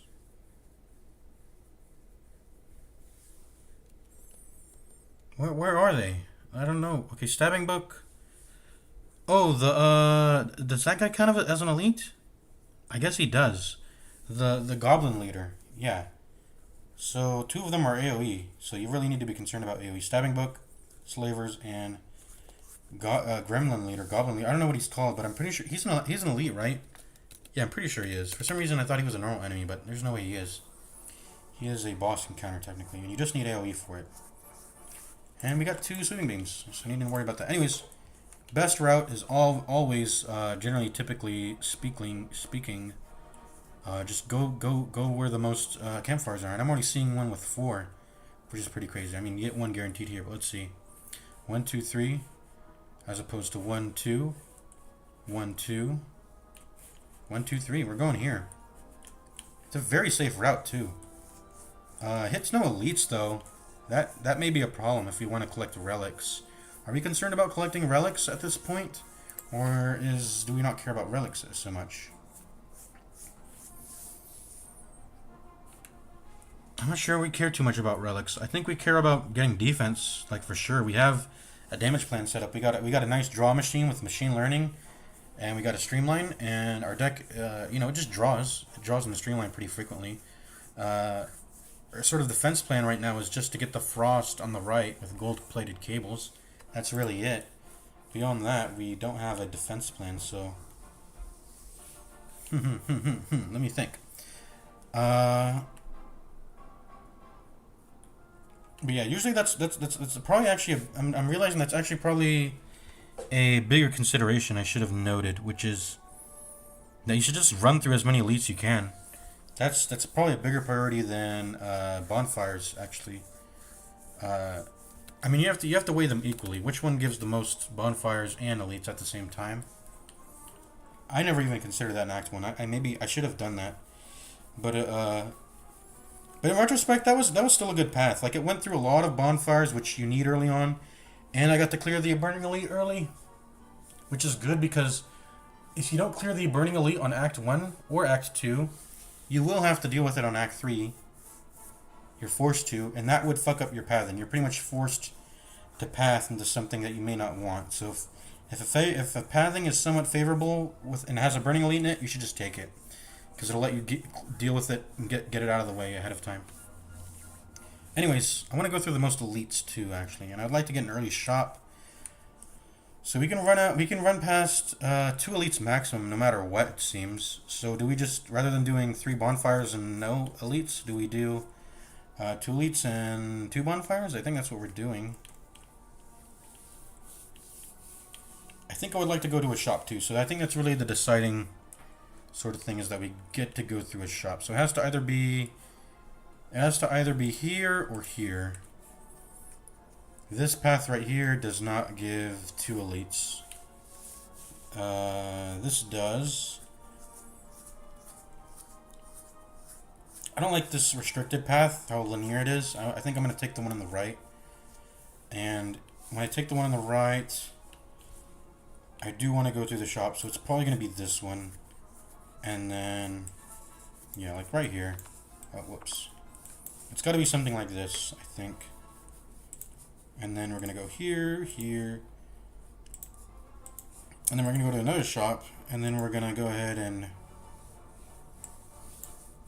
yeah. I think it's the path we're picking right now. We're taking 2 elites over, you know, a bonfire and a bonfire.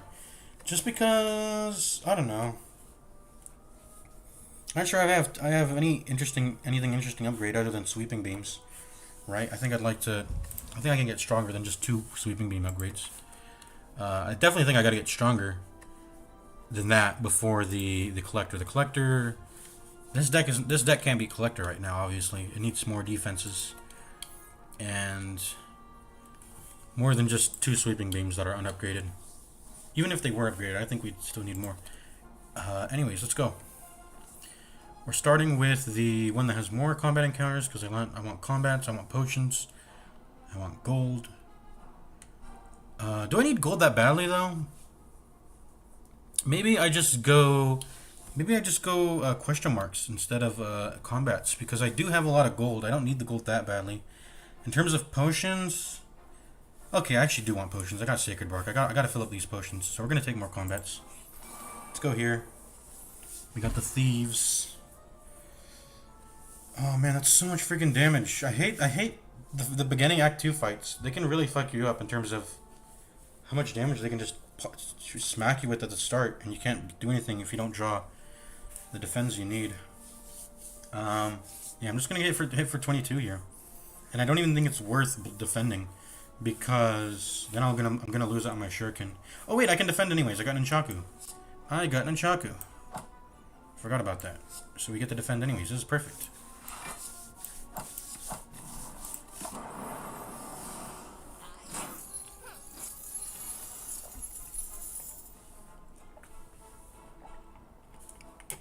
You don't have time for machine learning this fight. We really need to find some energy because we didn't pick up an energy relic earlier. And we have like a draw machine, so we're definitely going to need a source of energy. Draw machine learning or machine learning drawing, whatever you want to say, call it whatever. I think we definitely rip and tear because we have strength for it. It's a lot of damage.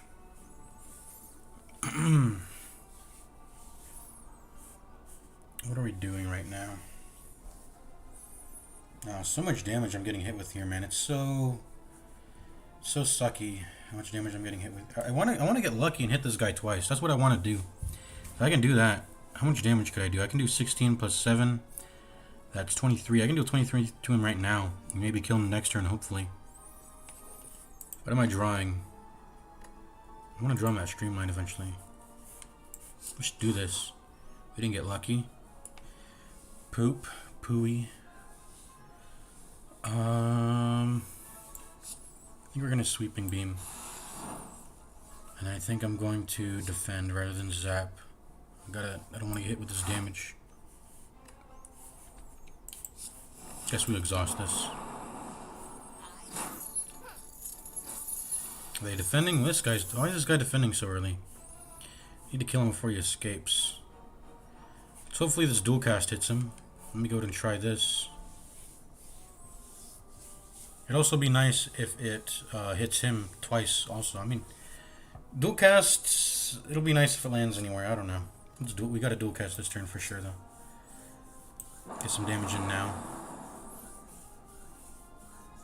Oh, this is a tough one. I don't want to get hit with 14 damage, but I also don't want to lose 30 gold. I'm definitely going to lose it if I don't hit this guy this turn. He's going to... How much is he going to block for? 10? Blocks for 11. Then he'll be at 28 HP. That's not... He's not getting killed. But I also don't want to take damage, man. I also do not want to take damage. Do I get greedy here?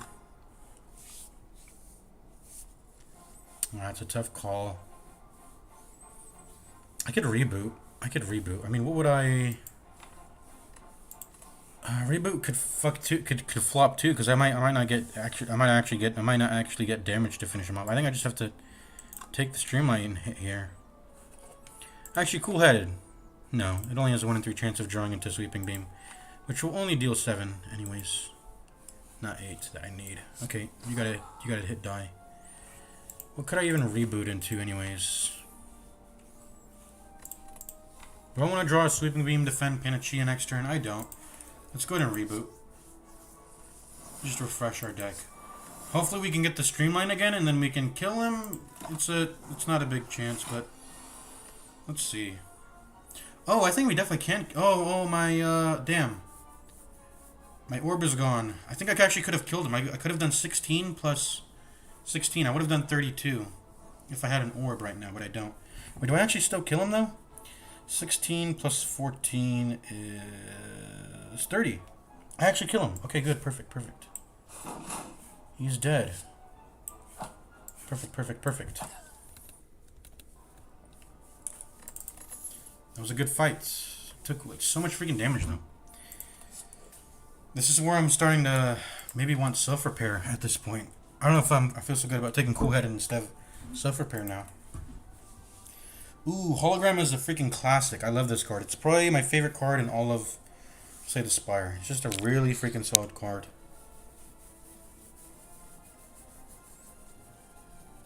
And I'm really, since it's upgraded, I'm really contemplating taking it over...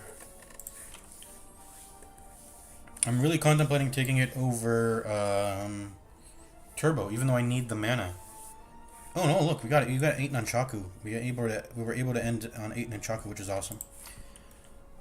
See, we got 2 like really solid like energy options here right now, but I think I'm gonna take Hologram over them just because Hologram just pairs way too nicely with Streamline, and it's upgraded for me automatically. Like, this card is really good. It can give me my Streamline back. That's why it's so good.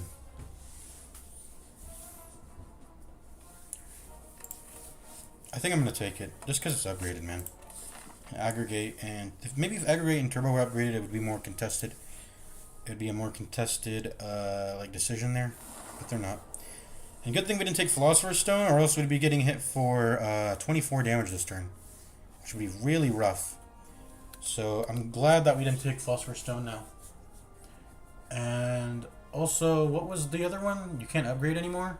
I don't know if I would have... I mean, that's such a hard decision to make early on. I think it's an Act 2 relic also. That other relic that makes it so you can't upgrade anymore. At bonfires. So I think that's really more of a thing you want to take on Act 2 when your deck is more established, rather than a relic you take in Act 1. So I think I took the best option, Sacred Bark there. Why is there... What is this stuff in the ceiling? It's like falling right now. I never noticed the background, but it's quite pretty. Quite scenic. It's actually pretty background. I never noticed it. Anyways, all these guys do is... Oh shit. I gotta close my drink when I freaking... I almost knocked my drink onto my laptop. That would have been disastrous. Don't want to do that. Close my drink every time I'm done drinking it. Alright, let's think about what we're going to do. We're going to do Sweeping Beam for sure. It's only going to deal 3 damage though, which really sucks. Right? We want to focus on the one that's buffing. Let's see. What do these things do? Cannot use Swoop on turn 1 when flying. Has a 50, 20, 30 chance between Peck, Swoop, and Caw. Cannot be used 3 times in a row. Our Pet cannot be used 3 times in a row, and Swoop and Caw cannot be used twice in a row. When knocked down, lose the flying buff as it becomes stunned, followed by Headbutt, and then starts flying again. You know what I really wish? I wish I could get the flight debuff as the player. I don't think that exists. There should be like a flight potion that exists in this game. That'd be cool. Where you could, you just get the flight buff. Yeah, well, we got a Sweeping Beam this turn, that's for sure. It was a pretty easy turn to do. And then we can, you see, this is why I love Hologram. We can Hologram the Sweeping Beam again. Boom. Activate the Nunchaku. Get the Shuriken buff. Am I going to get the Shuriken buff this turn? I think it is worth it rather than blocking, because then we could, and do I knock down this one or this one? Because I'll not take 6 damage this turn if I knock down this one. But I might want to stop this thing from buffing, because what if I don't draw any...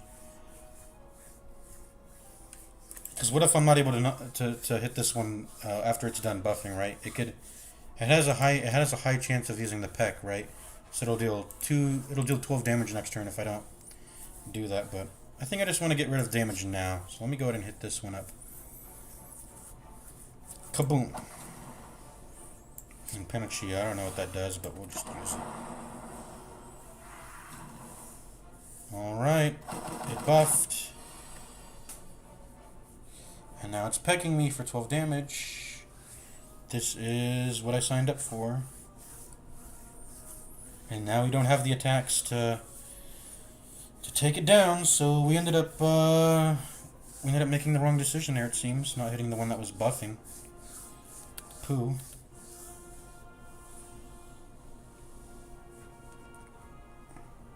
Alright.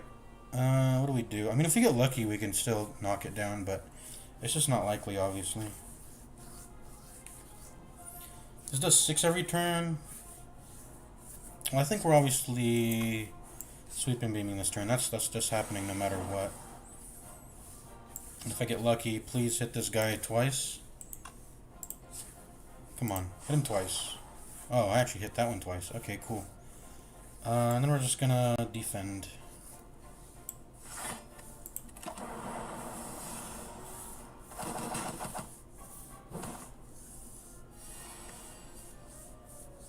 Oh, I thought he would actually start flying this turn. I guess they have to. Well, they have to wait. They have to follow by headbutt and then starts flying. So this question mark means start flying. So it's gonna. Okay, that's actually pretty nice to know. I thought it would just start flying immediately after the headbutt. That would have made this encounter way stronger. But I guess they have to take an extra turn to start flying again, which is nice. This guy's gonna buff again. That's pretty dangerous. I think I'm gonna hit him up. And he's gonna only deal take 10.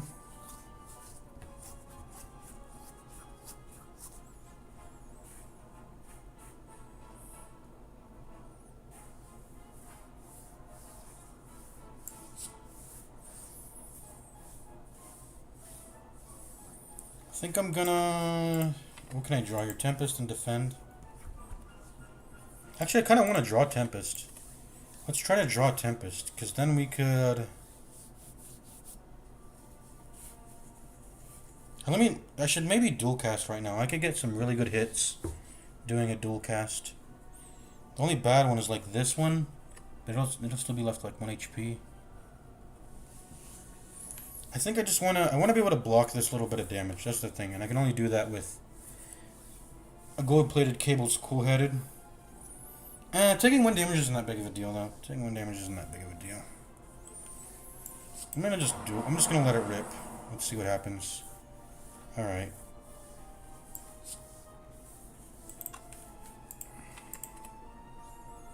Okay, I think we're cool heading anyways then.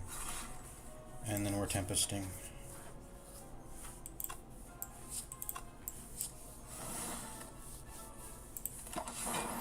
It's actually pretty easy to deal with this when we get him down to when we get it down to 1 burn. It's pretty easy to deal with, because then we can let the zaps do the job, which go through the flight buff. Because it's only 50% less attack damage, not orb damage. So right now all we got to do is 22 damage on this turn, which is, we can do that, right? 16 plus.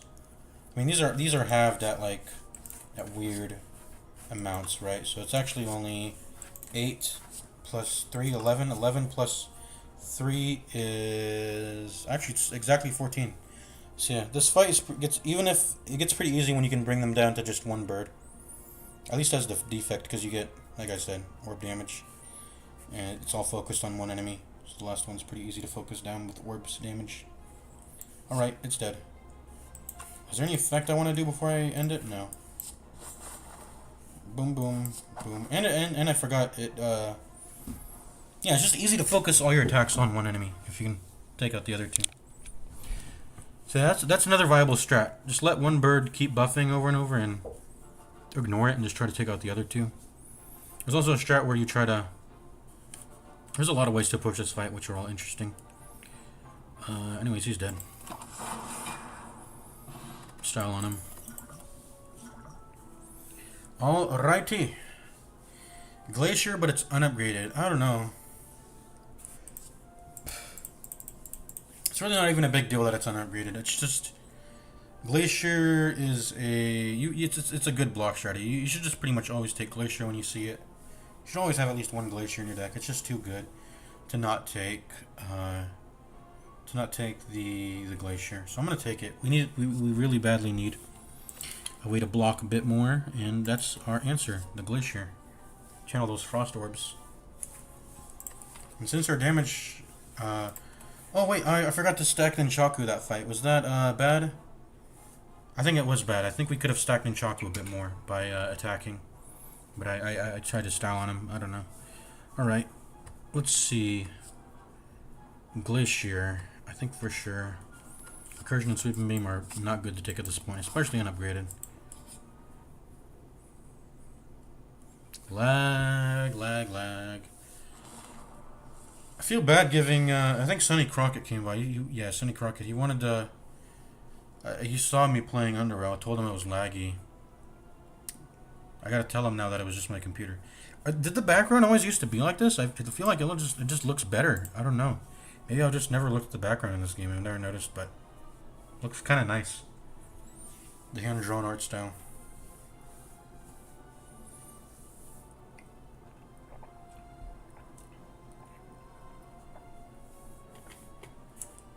Anyways, yeah, this is why you take Glacier. Because of shit like this. We're definitely pressing Glacier. I think that is no doubt what's got to happen. The other question is, what am I pressing after Glacier? Because this blocks for... I think I'm going to press Cool-Headed. I want to get... It would be nice to get a... it'd be nice to get a Frost Orb in this position, so I'm blocking more. I'm going to be blocking for 2-4 and 2-4 and then another 4. So 8 in total, plus 7. So 8 plus 7, 15 block. That's pretty nice. I'm only taking 8 damage at that point.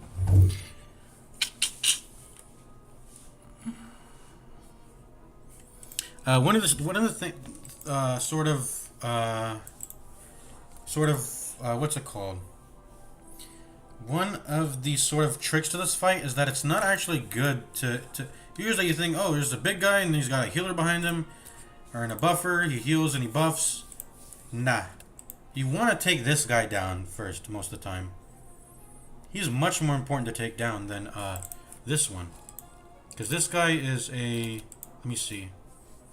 While Mystic is alive, 65% chance to defend, 35% chance to slash. Once the Mystic dies, the defend is replaced by Fury. So this is why you don't want to... This is why the fight's so tricky. You kill the healer, then he starts hitting you with Furies. Then you got to block... Then you got a 65% chance for him to hit the Fury, and he's gonna 21 you every turn. That's quite hard to block. If you keep him, if you focus him though, he's pretty. I mean, this guy's pretty benign. I mean, you look at him, he just does 9 damage, and he frails you 2, whatever. And you know he does give the party strength, but him having strength is not that big of a deal. It's just better to kill this guy. Just trust me. And a lot of the times he'll be healing. I don't know. It's just better to kill this guy for sure. And it's because it's Fury. Anyways, he's gonna hit us with the Frail. How much do we care about that? Not really too much, but I think we gotta... I mean, is there anything better I could do here than just play Glacier and Cool-Headed? I might want to play Reboot then. If there's nothing better to do. I don't think so. He still has a really good starting hand. He just start off with the most block that we can get. So, yeah.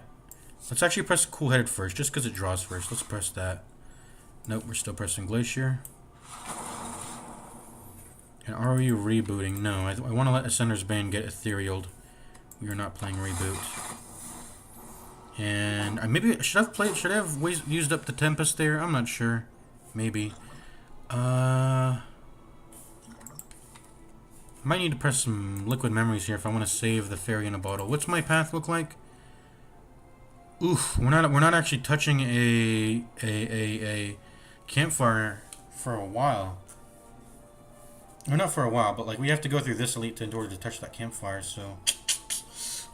We do have Fairy in a Bottle, and it's doubled, so we're gonna get 60% back on the heal, which is really nice, but I'd like to save that for the elite. I'd like to not use it now, but if I gotta use it, then I gotta use it. Let's see. Looks like it's gonna happen. We're only gonna block for 8 this turn. 11. We're still dying, right? Almost dying. So I guess the Fairy in the Bottle is gonna get procced. I think the best thing I can do is Liquid Memories the Streamline, I guess. I think it's better value if I wait for it to go into the discard, so I get to pay 0 mana for the rather than paying 2. I don't know, that's kind of weird. I think I do want to Liquid Memories the Streamline. I want to wait for Streamline to get in there and for Hologram to get in there. I'd like to return both of them for 0 mana, and then use this for 0, Hologram it, use it for 1, and then it'll be 0 for the rest of the battle.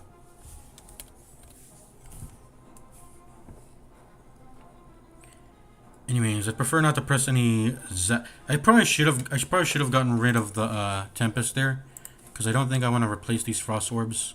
This is nice setup. I don't want to put a Zap in there. I don't know. I guess we just gotta die. We're gonna Streamline him. We're gonna Sweeping Beam. We're gonna get the Panacea, so we're not getting frailed over and over. Yep, just gotta die here. Alright. Oh, man. What's he gonna do? Intends to buff. He's not telling me whether he's gonna heal or whether he's gonna strength. Either way, I think I want to get that Streamline back in my hand, so I think we press a little bit. This is such a terrible hand to have right now when they're not attacking. I think we got a Liquid Memories now because of that. I'm not gonna just sit here and strike once. We've got a potion here, I think. Except we've got an. I mean, I already pressed it. Can I cancel? Or the game's forcing me now. I was gonna say I want to save it for the elite, but that doesn't. That looks like it may not be the case right now. We'll power up through the shop before the elite. I don't think we have to worry about having potions in here, or we can. Yeah, we can definitely buy potions in the shop too. We just gotta get through this encounter, which is looking pretty bad. We can't just waste a turn right now. I know that for sure. I think I'm gonna Streamline, and then I think I'm gonna get Reboot so I can get the Streamline again. I think that's the strat here. Right? That's a good strat, I think. Let's go ahead and Streamline. And let's go ahead and Reboot. Alright, Sweeping Beam. Strike. And then this is where I wish I would have pressed Tempest earlier. Because, yeah, I wish I should have pressed Tempest earlier because it's not really... I'd rather have another card here, potentially. Boom. We got some strength. And then I guess I'll just press Tempest because I'd rather not block on a turn. And then we still have that to block for every turn. Alright.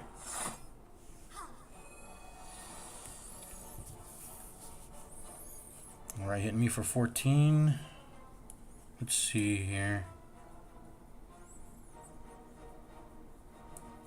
I'd like to press Cool-Headed for sure. That's happening.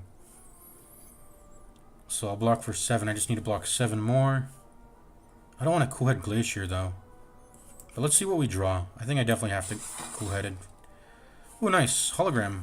What are we hologramming though? I'd like to hologram the Streamline, obviously, but we didn't get it. Actually, Streamline is 0. If we could just draw to that as fast as possible, we should do that. Yeah, let's hologram. And it'll block me an extra 5, which I need anyway. And then I want to Cool-Head it again, and then we fully block.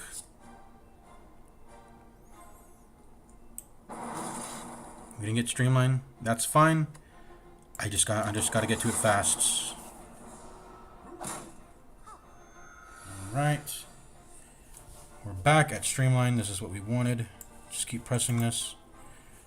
Got a block for 5 this turn though. That's the way we can do that. Let me go ahead before we hit the Streamline. Let's go ahead and Sweeping Beam. I don't know. We should do that. And then yeah, we can start drawing them even more streamlines when we play this now. And I'm gonna Streamline. And then I think I'm gonna block rather than try to get my Shuriken stacked up. I think I'll just block. I don't want to take the 5 damage here.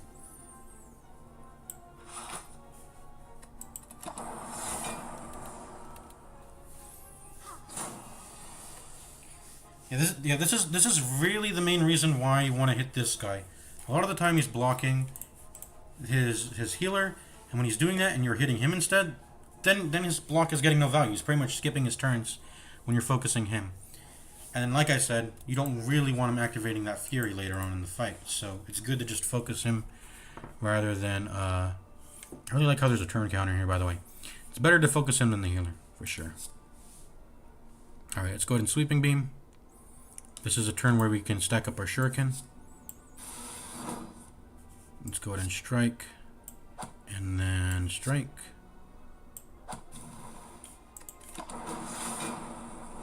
I don't want him healing. Yeah, I didn't want him healing the other guy. I didn't want to get greedy with it. If he healed him by 16, it's not good to leave him at 1 HP then because of that.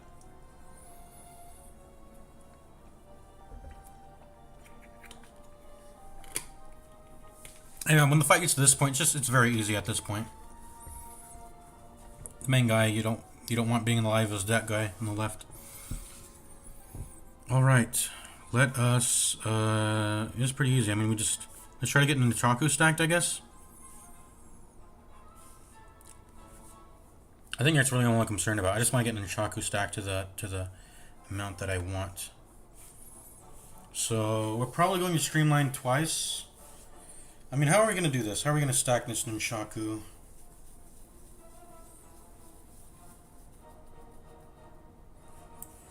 I think I want to get a Frost Orb in the front, that's for sure. So let's get that Frost Orb in the front. Let's get some orb damage going because I'd like to do damage not through attacks because I want to carefully stack up the Nunchaku. But actually right now I need to defend twice because I don't want him dealing any damage to me. Because I'm only defending 4.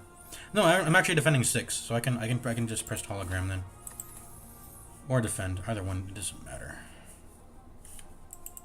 Do I want to press dual cast again though? I don't. So it's just whatever. Doesn't matter. All right, and then I do want to just continue to zap.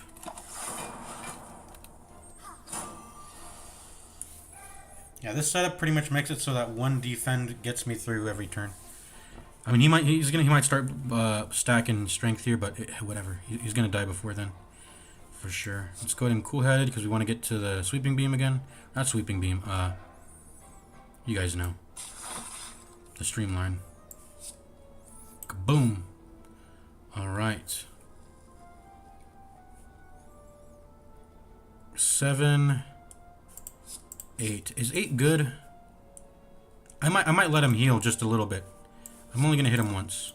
I want to let him heal just a little bit. Just because I want to potentially get it to 9. Oh, we can't. Whoops. Whatever. Okay, never mind then. I shouldn't have hit him then. I should have waited. Okay, we messed up a little bit. It would be much better if it was at 8 rather than 7. Alright, let's look. How much power cards do I have? 1. Barrage is bad. I don't think I want white noise. A random power is... it's whatever. Powers do disappear when you play them though, right? So maybe this could be good. It won't bog my deck. It won't bog my deck up. That's guaranteed to be the case. Powers. What are powers? Powers are these things, right? This is a power. This is a power. Where's the other powers? It'll say power on it. Yeah, yeah. I'm stupid. It'll say power on it. It'll tell me.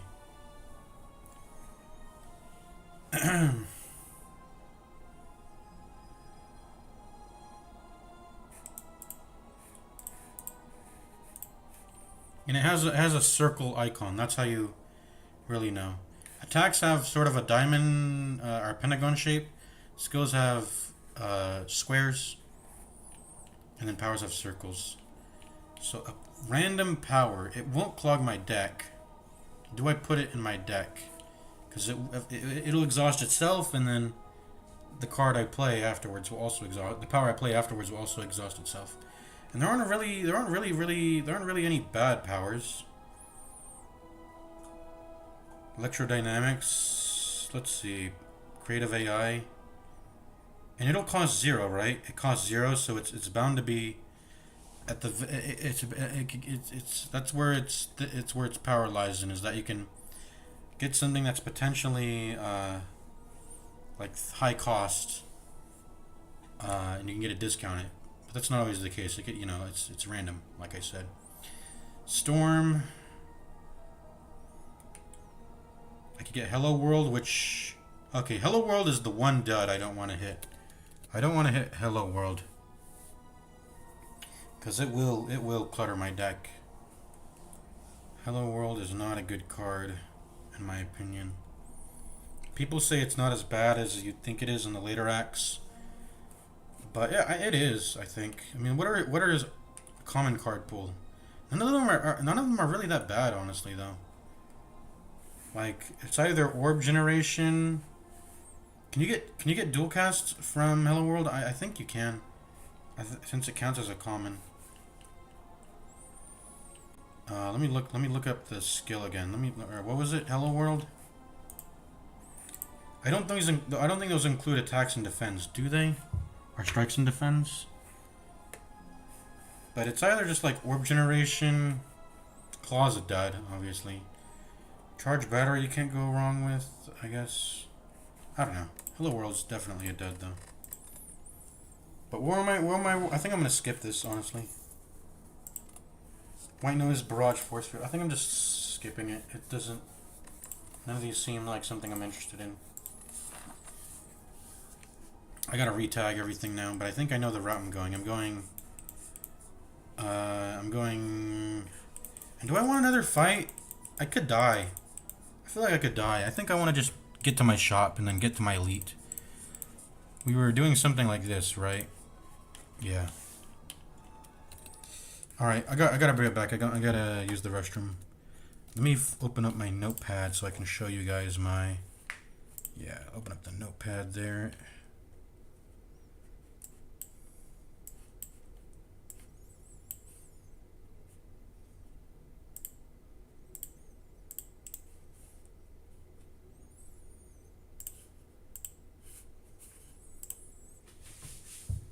All right, bring it back. I gotta use the restroom.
Alright, sorry about we're back. We're back. Some more Slay the Spire. Alright, yeah, I'd rather not die in this. I mean, what was our reward again? Yeah, we're skipping that. Excuse me.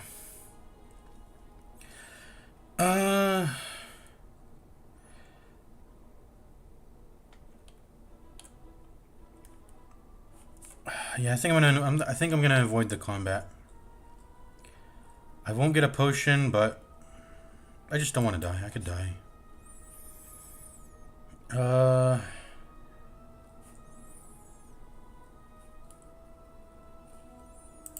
Damn, I don't have a potion for him. Would he have given me a relic for a potion? Damn. Well, there's no way I'm not pressing liquid memories there in that fight. It's just such a low value round or turn where I just deal 6 damage. I can't do that. I had to press liquid memories there. All right. Let me see. What are we doing? Or do we give? I'm not giving that. It's too good of a card. I think I'd actually rather just give 114 gold to him than give up that card because that's such a good card. I think getting an artifact is a. I think it's definitely a good card. I don't want to give that up. I'll give you my gold. What do I get? That may not have been actually. I mean, what is the cost of a typical relic? I got a little bit of a discount there. What was it? Future card rewards have 1 additional card to choose from. That's good. That's actually good. Alright. Let us go to the shop. Alright. Mercury Hourglass. At the start of your turn, deal 3 damage to all enemies. That's really solid. It'll handle a lot of our AoE damage problems. This is kind of like, yeah, it's solid. Panache. Discovery. Sunder. All for 1 on sale. All for 1 on sale. That'll put reboot. I mean, it already exhausts. So does Panacea. But I'm probably playing Panacea if I see it in my hand. So it's all for 1's not good value in this deck right now. Let's see. Cool-Headed, Recursion Loop. I mean, all of these are unupgraded too, right? I'm not buying any card right now. Let's look at the relics though. We got X. Chemical X. Is it worth buying by itself just for Tempest? I don't think so. But in the future, we could get that one card that's an X block card, and it'll increase it by 2. So it's pretty much just like X plus 2, right? So you can play it at 0 mana and it'll be as if you get, it just pretty much adds 2 energy worth of value to any X card. By itself, with Tempest right now, it's probably not worth it, but in the future, it'll definitely be worth it. Enemies in elite combats have 25% less HP. You can also get that. It'll make the next upcoming 2 elites easier, but it won't scale into boss fights, which are, I don't think Preserved Insects is worth buying for that.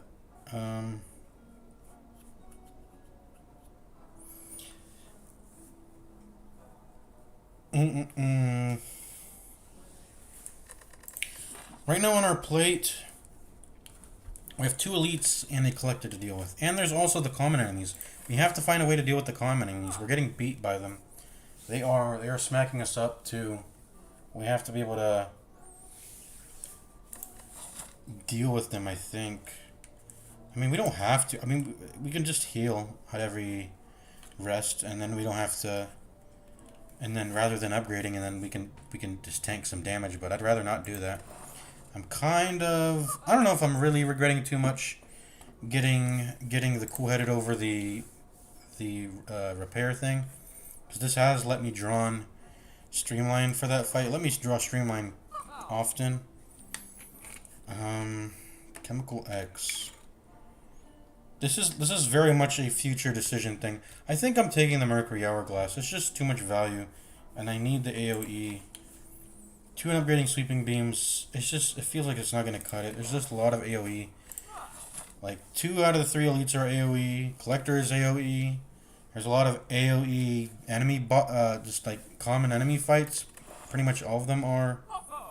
Yeah, pretty much all of them are AoE fights. I'm going to take this Mercury Hourglass, I think. And then I'm going to go. And I ended up getting Book of Stabbing. Okay. Yep. Ended up getting Book of Stabbing anyways, which makes this not so useful. But we'll pull through. Pretty sure we'll pull through. Just gotta set up Glacier and Cool-Headed and start slinging the Actually, this is a really bad fight. Oh man, I don't have potions. I'm at half HP. And the Book of Stabbing. I feel like I'm gonna lose here. Oh man. Do I triple block? I guess I gotta.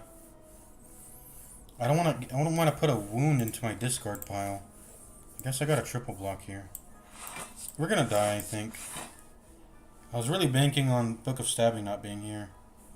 I think this is where our run meets its end. Do I get rid of Tempest? I think I do. I'm gonna get rid of it. Alright.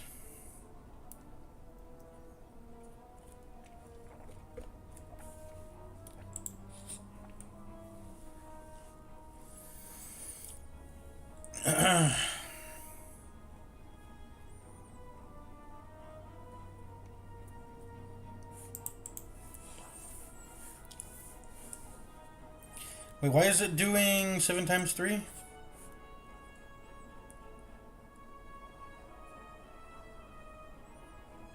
Oh, number of times multi-attack was used plus 1. I thought it's based on the turn amount. But it's based on the amount of time it's done the multi-attack move. If it was the turn amount, it would be a tad bit stronger, but yeah, this is a fucking tough fight. It's going to deal damage eventually. I have to kill it fast. And we're not going to do it by defending every turn. I've got to find Streamline now. I think I've got to reboot here. I can't... This is not going to cut it, I think. I have to stack my Shuriken. Or my... I either have to stack my Shuriken... I either have to get like a Rip and Tear and 2 strikes. I think... or a Sweeping Beam, a Rip and Tear... 2 Sweeping Beams and a Rip and Tear. I would take that. And then I would also take a Glacier and a Cool-Headed. And then I would also take a Streamline. This hand isn't doing any of that. I gotta reboot right now. What could I hologram right now, though? Nothing. I gotta reboot. This is not cutting it, this hand. And this hand's not cutting it either. I think we're cooked. I think we're cooked, chat. I think this is where the run ends. What was I thinking? I really thought that shop would do more for me. You know what? Maybe I shouldn't have paid for the random relic from Randwood. I should have saved up all my gold for the shop. Because then I maybe could have... I didn't even look at the potions. I should have bought a potion. I needed to buy a potion. I should have gone Chemical X and a potion. Because taking on an elite without a potion at half HP, we could very easily die. And we ended up getting the worst elite that we could. That we are not equipped to deal with. I guess we play it out though. I don't know. Zap.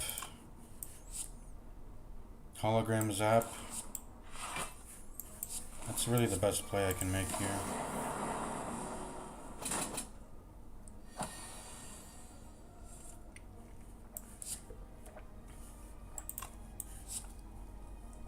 Okay, we finally got Glacier.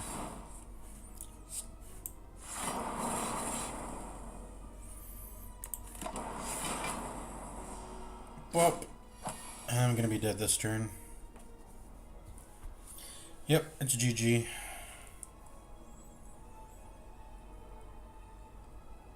And my Nunchaku wasn't as stacked as I wanted it to be. If it was stacked one more, which I probably could have done if I did the fight properly last time, I could have, I don't know, maybe I could have streamlined this turn and cool-headed at the same time. And I don't know. I mean, it's cooked. We're cooked, chat. That's what they say. We're cooked, chat. I mean, we die, right? We're only blocking for 4 right now. We have to block 24 damage. Not just 24. We have to block 25 to be left with 1 HP, or else we're dead. And that's just not happening. I think. Let's go ahead and cool-headed. I don't know.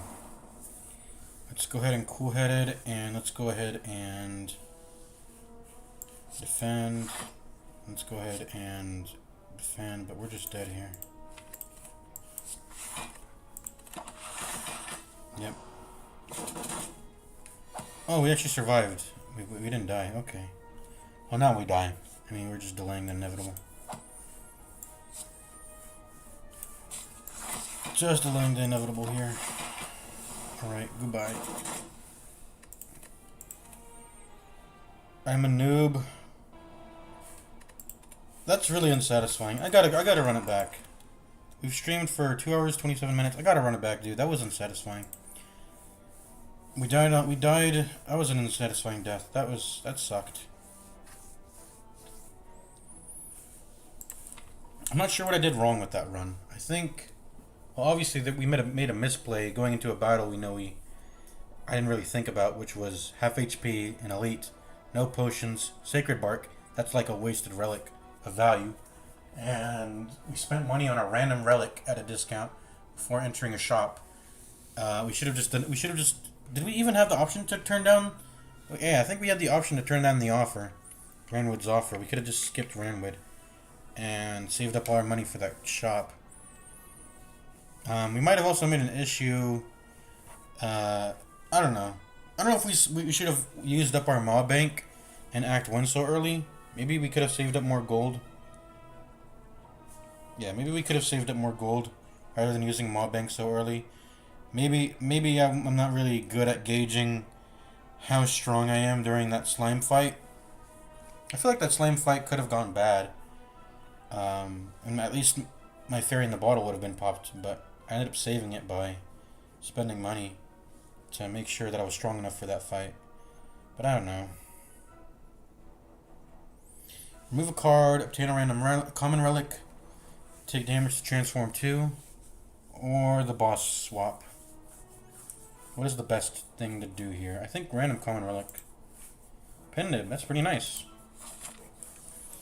Alright, we're running it back. That feels really unsatisfying. Let's be more mindful of going through elites. I realize that's really the main strat I do every time, is I just try to find the run or the path with the most, I mean, I try to balance it, of course, but that's my sort of number one, it's the first thing I think of, is how many elites can I run through, and ideally, I do want to take a campfire before one. Before my first elite, let's see. We can run through the burning here. 1, 2, seems like 2 is the max. No, 3 is the max. 1, 2, 3. 1, 2, 3. I would like to get the burning done if possible, the burning elite. Yeah, it's pretty much just this one. These two give me wait, no, this doesn't connect to this, does it? The only 3-path one is this one. And it doesn't even have a bonfire before it, which kind of is a little sussy. Alright, this is the only 3-path one, and it has a bonfire placed after the elite, which is not so good. I do have a pen nib, but that's not enough. That's not enough to carry me through that elite.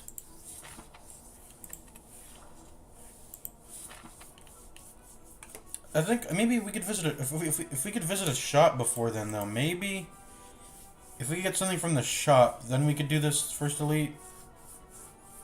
I always either want a bonfire or a shop, so maybe we could do the shop. I do want to take on this 3 elite, though. Are there any paths that give an extraordinary amount of bonfires, though? This is 1, 2, 3. This is a 3 bonfire route with only 1 elite, though. 3 bonfire, 1 elite.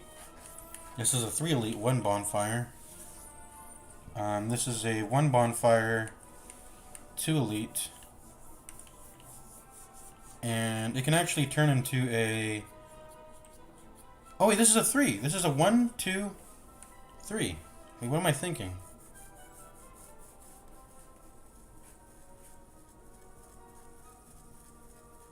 Yeah, this is a 1, 2, 3 also. I just realized that.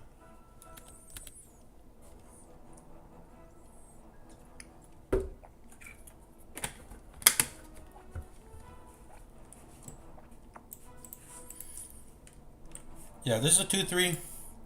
And this is a 2, 3. So which route do I like more? That's the question. Probably the one that gives a shot, and probably the one that wins through a Burning Elite. I think those are my... And if it's too hard, I think I can... Can I jump off?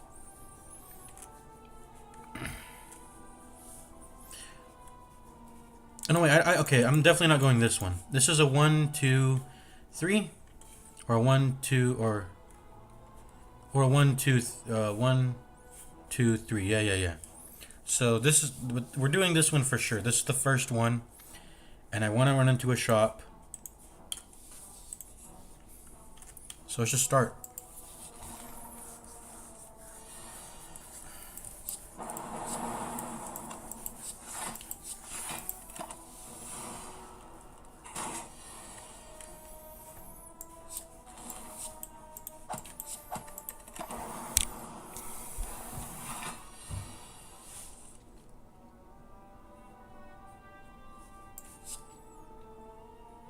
Oh wait, do I kill? I kill.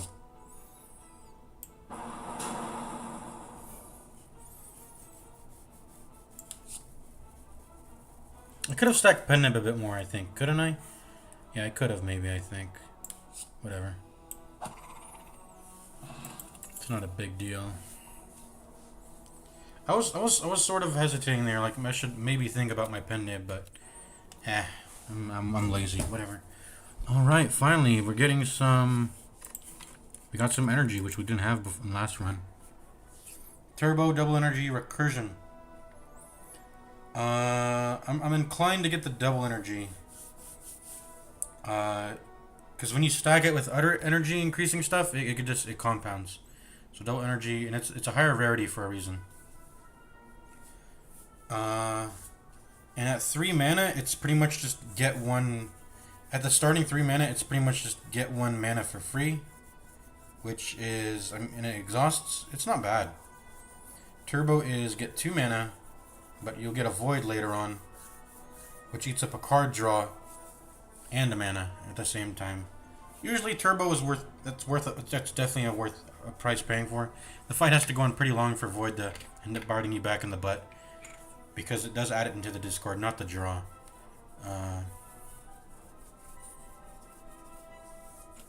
But I think I'm going to take double energy.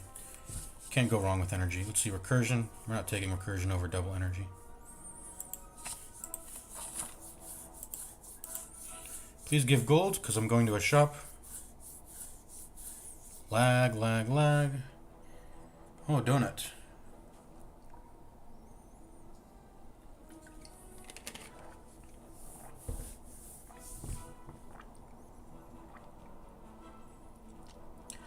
I think I want to get the regret here, because I can remove it. I don't know what's better, buying a card from the shop that's probably gonna let me defeat the elite, but I'm like spending gold on an upgraded card. If you can avoid it, it's best to just get the cards through encounters. You don't spending gold on cards in the shop. I mean, sometimes you just gotta do it. And sometimes there's really good cards that are worth spending gold on, obviously, but they tend to be unupgraded.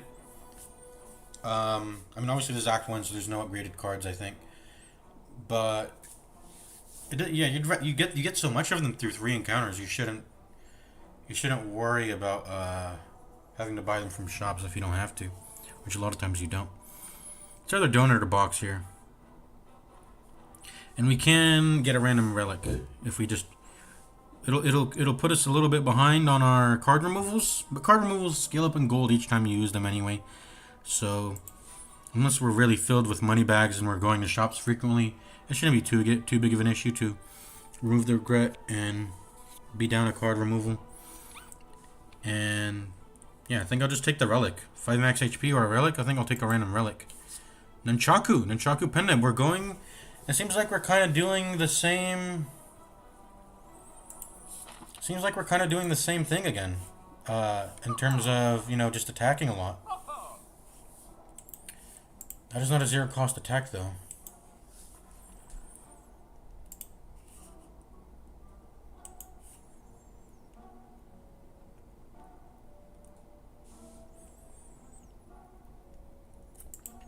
I forgot what this card is similar to.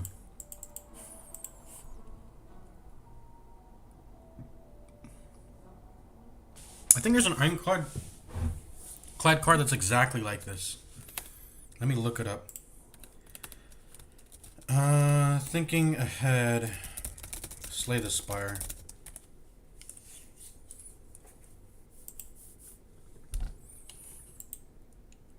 Warcry, that's what it is, I think.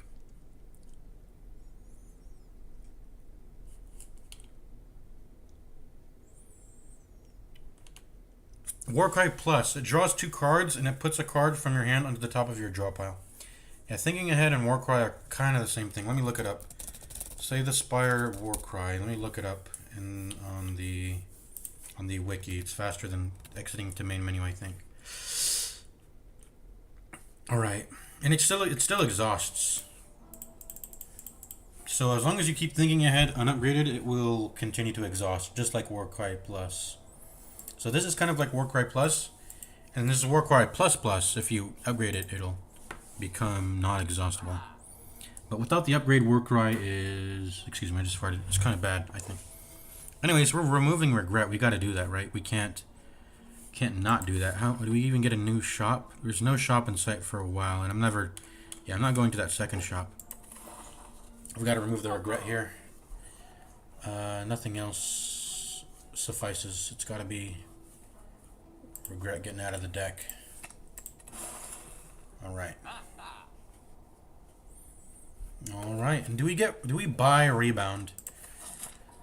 We only get one more combat coming up into this elite, and I do wanna fight it. I want to fight it for sure. And I only get one more card here to make my deck elite ready.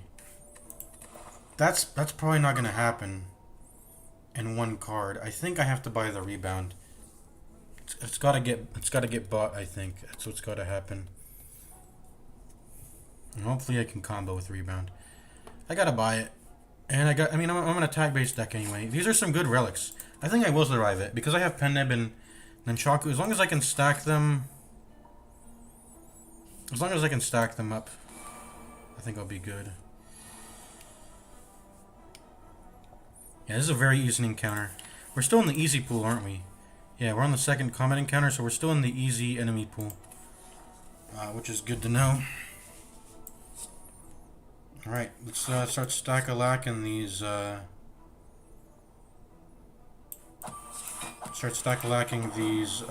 was I gonna say? This Nunchaku and Penneb. Let's start stacking them up.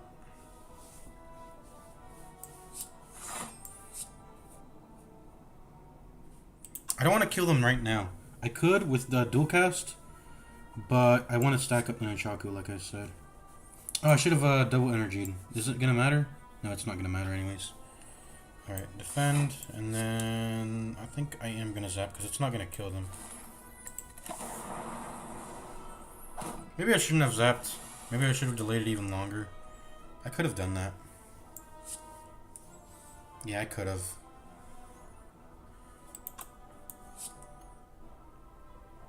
Alright, we pretty much just have 3 attacks left here. Let's go ahead and use them.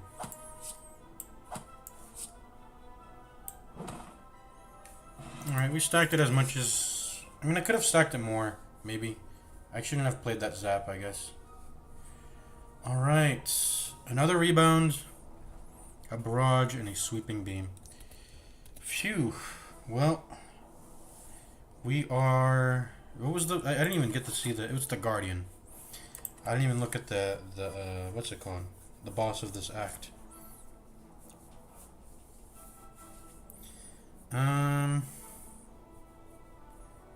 Given that it's the Guardian, Guardian fight tends to go on for a while. I think Barrage is pretty good. It'll... no, we're not doing Barrage. No. Never mind, we're not doing Barrage. We're doing...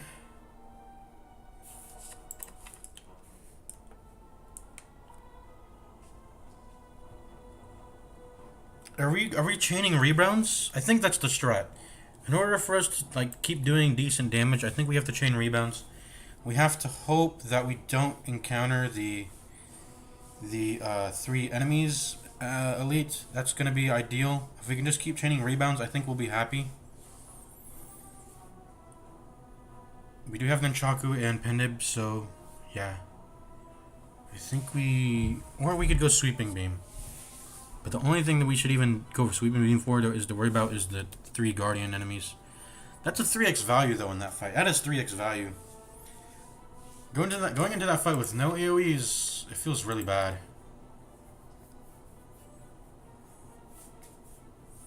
Well, like I said, Nunchaku, Pendib, these are we're not completely default Andy deck here. We got 2 really solid relics.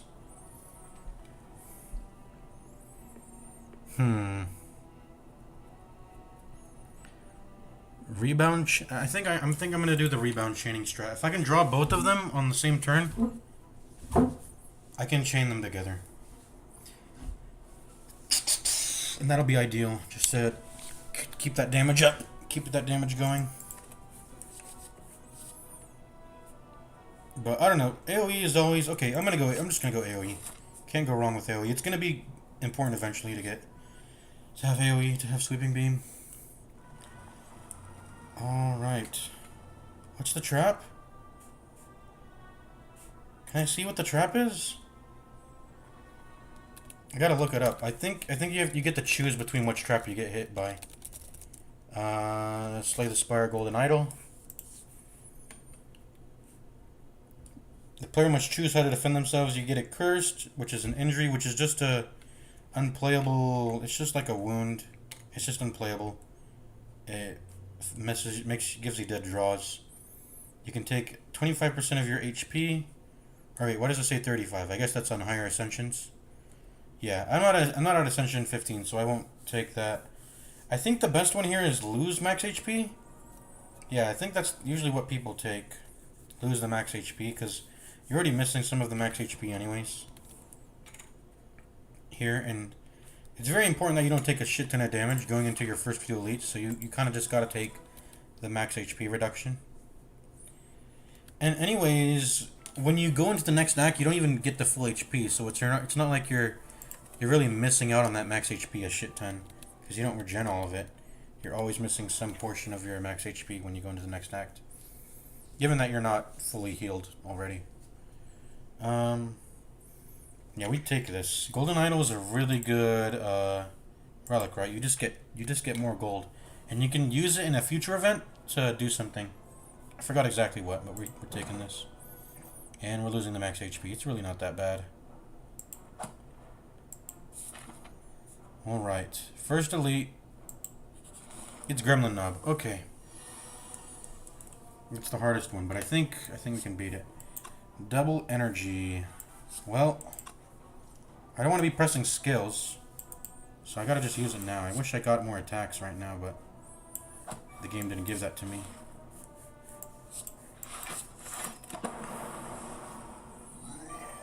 Alright, I'm about to Pendib. I'm gonna Pendib the rebound. Kaboom.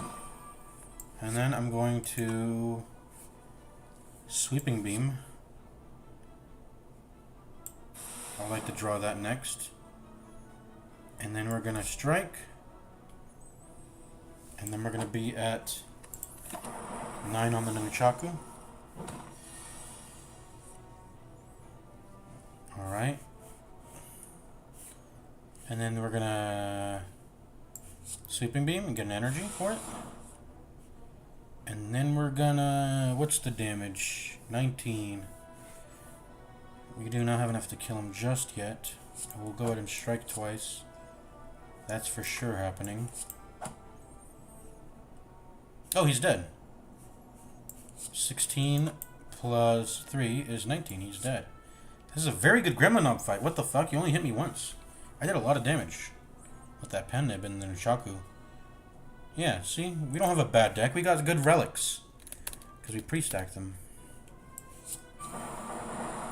Boom. Gonna have to not be able to stack, but I'm not taking that 8 damage, so. Ooh, these are good. Fruit Juice, Sundial. These are crazy good. And I get Hologram. I love Hologram. Can never go wrong with the Hologram. I take Consume instead, though. Consume is more like consistent, like damage. One thing I don't like about Consume though is that it doesn't exhaust. I kind of wish it did, but it doesn't.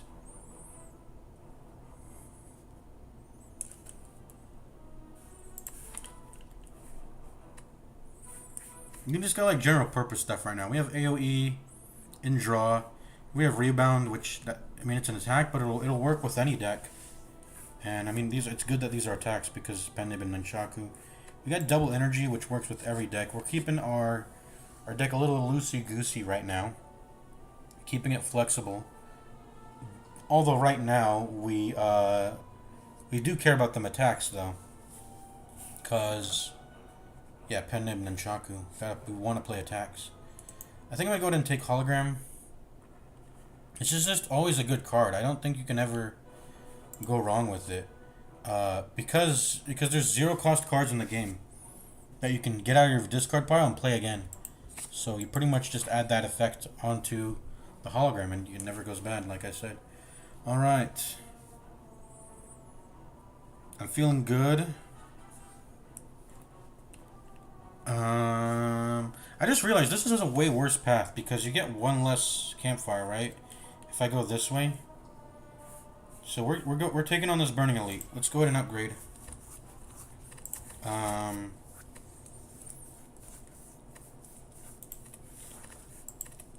What are we upgrading though? That is the question.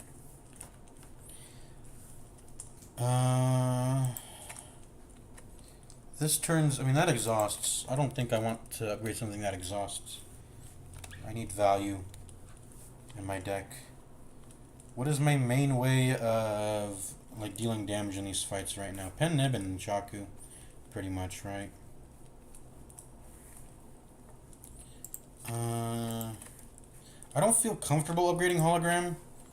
I think I would if Zap was 0 mana. But Zap is not 0 mana. But I don't want to upgrade Zap to 0 mana because it doesn't fit with these right now. I think I do Sweeping Beam. I think that's what it's got to be. And because I get energy for shuffling my draw pile, I want to play. This is my only draw, so I want to play this anyways a lot of the time. So I've got to make this more attractive to play. It's got to be Sweeping Beam. And also there's a 50-50 chance of encountering the 3 enemies because we just fought in Gremlin Mob anyways, so we might end up needing the AoE damage anyway, so yeah. Alright, next encounter. And look at that, Sweeping Beams isn't paying off. AoE is always good, you can never go wrong with it. In fact, what's more important, stacking Nunchaku to 9 or Pen-Nib to 9? I think it's more important that Nunchaku is at 9, but if I put Nunchaku to 9, the problem with that is that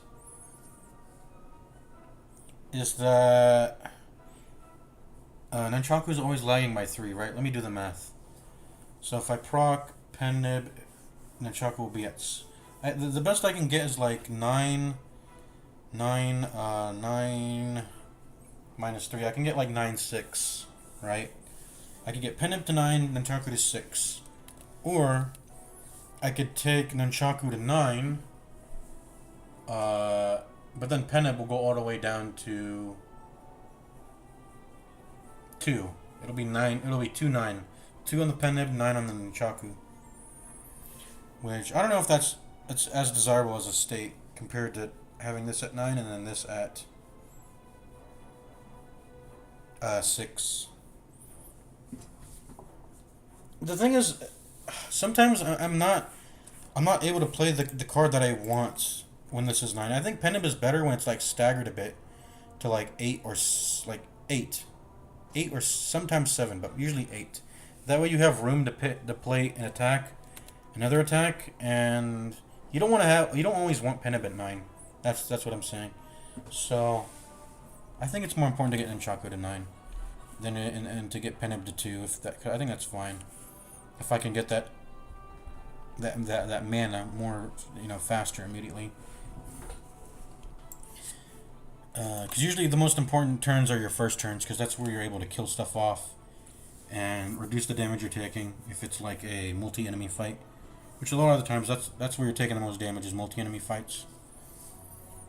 Usually single enemies aren't able to do that much damage to you until they scale. Yeah, that's usually how this game works. Okay. Am I sweeping beaming twice in hologram? Yeah, I think I am. Or am I rebounding? Am I rebounding the sweeping beam instead? Yeah, I think I'm rebounding instead, actually.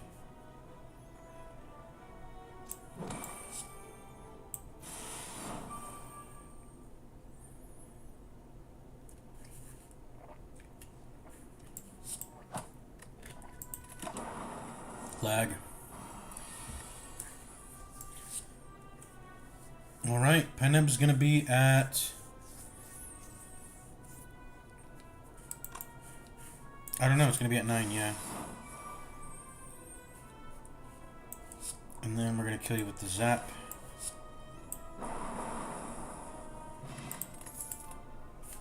Ooh, streamline.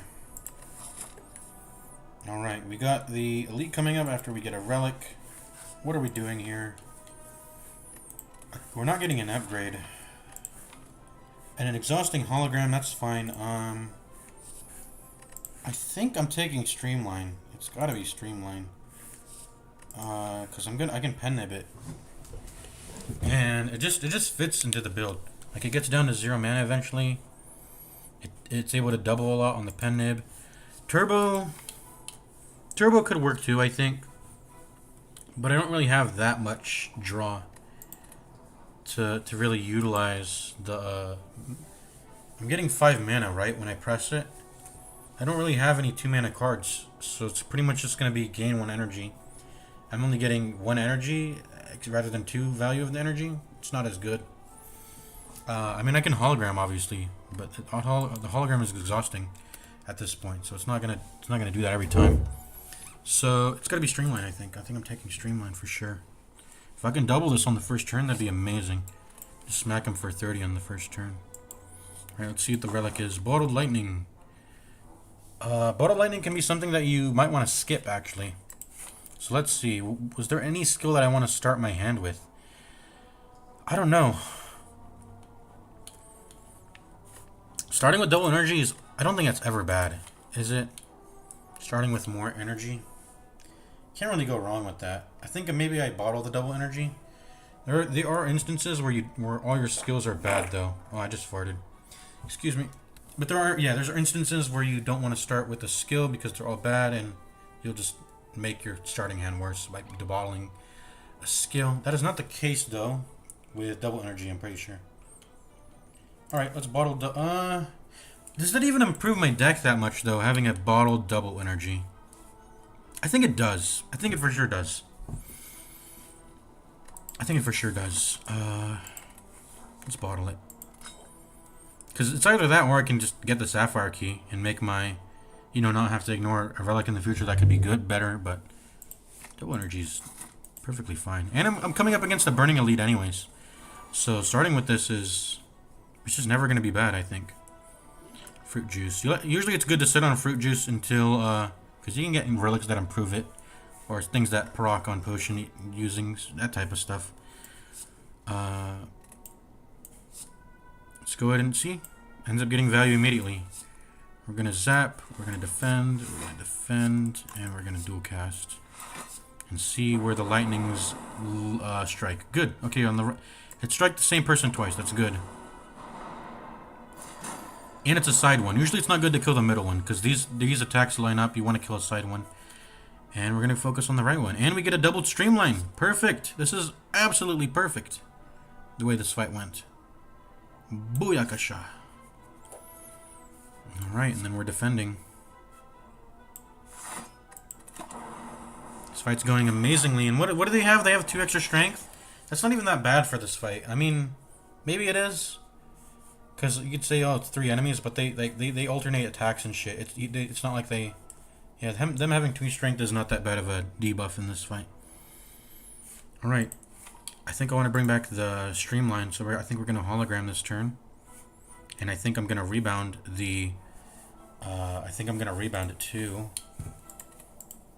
Let's see, you can draw a strike here. I mean, I don't think... Yeah, Sweeping Beam's not as important. I think it's more important that we get this streamline out to smack him hard. So yeah, I think we're hologramming. I think we are, excuse me, rebounding the streamline, and then we're playing the streamline again next turn. That's what's happening. So let's do it. Hologram. Get that streamline. Oh, lag. Seriously, what is causing this lag? I do not know. And then we're rebounding. Let me see. Let me do the math. I can deal 39 damage. That could kill this. So we should probably focus on this.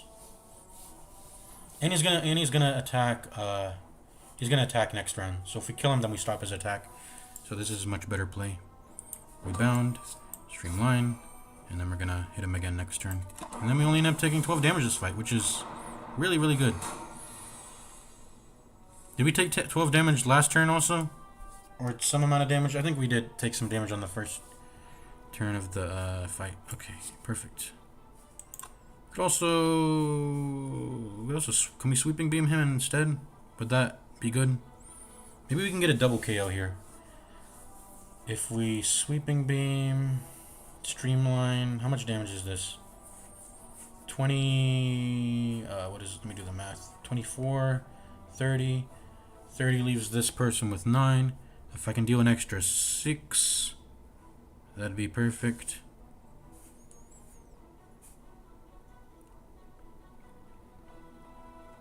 Let's dual cast and see where it lands first, right? I think we should maybe do that. Or no, I think I want a Sweeping Beam first, because it'll draw and... Yeah, I think it's better if we Sweeping Beam first. Oh, we got an extra mana there. I didn't even pay attention to Nunchaku. I think we can end the fight now then, because of this, with this extra point of mana we have. Or no, it doesn't actually change anything. I thought my Streamline costed mana for some reason. Alright. So let's just do this. To guarantee you die. And then I think he's actually dead, right? He is. I want to get my attacks stacked up more. In fact, I shouldn't have double evoke there maybe then. I don't know. Is it possible for me to take damage on this next turn though? It is. We have a lot of dazed in our deck. You could get pretty bad luck. I think we gotta finish him now, or we could take 12 more damage. I don't want to take 12 more damage. I'm already at 31 HP. So I think we just finish the fight now. Let's finish it. Ooh, got the Emerald Key. Very nice. Alright, what are we taking? I'm loving that hologram again. I feel like you can never not have... I think you can't have too many holograms in your deck. That's my opinion.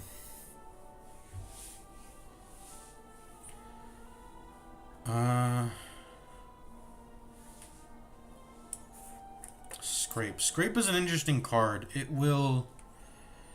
especially when you have holograms, whatever you discard, you don't really end up... It's not so bad, because then you can hologram it when it goes to the discard pile.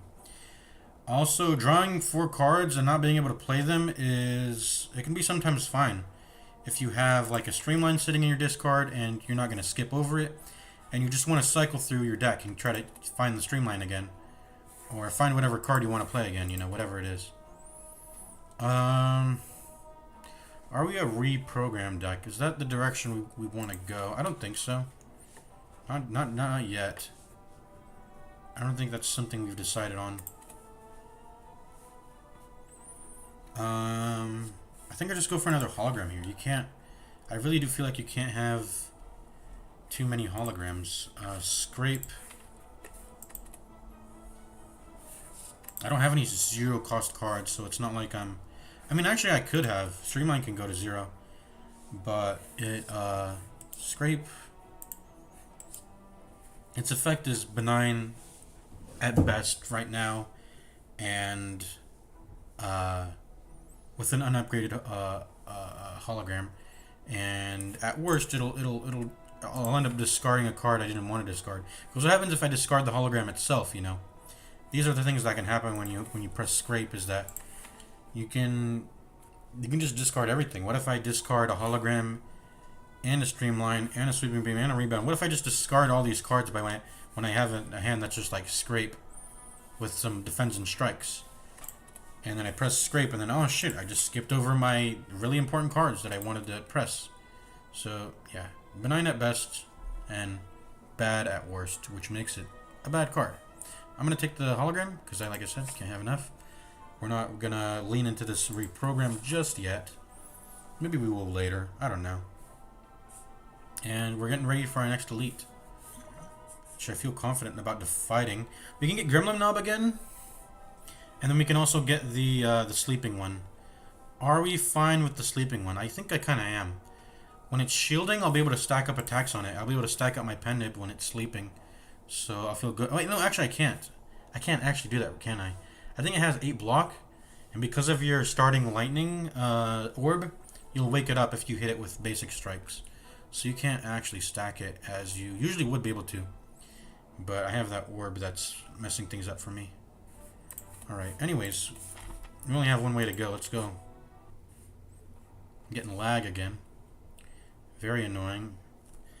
What is up with my computer, man? You fall into a puddle. It's made of slime goop.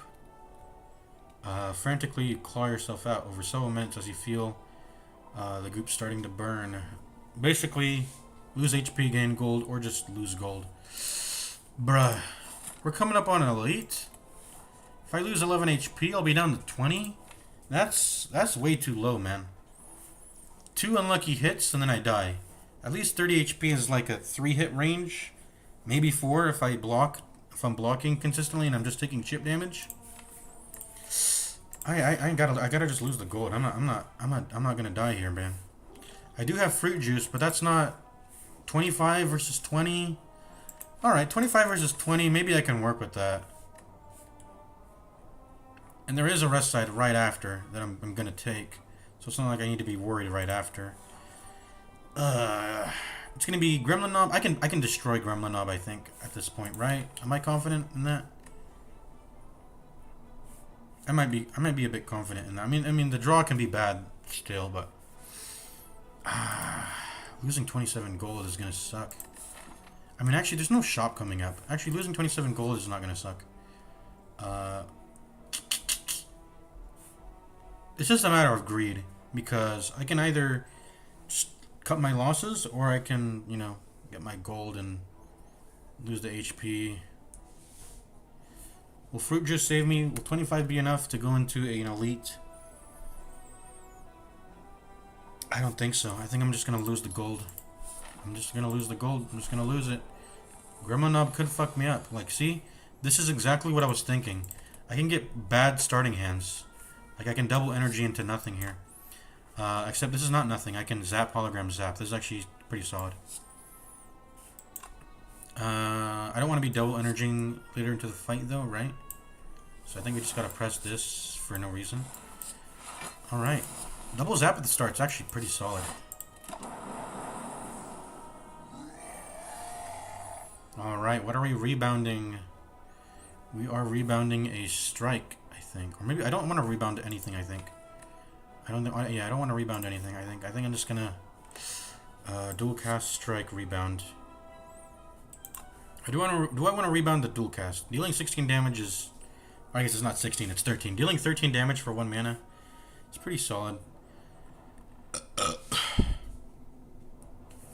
But it does give him 2 strength, though. I think I'm going to rebound nothing, then. Rebounding nothing.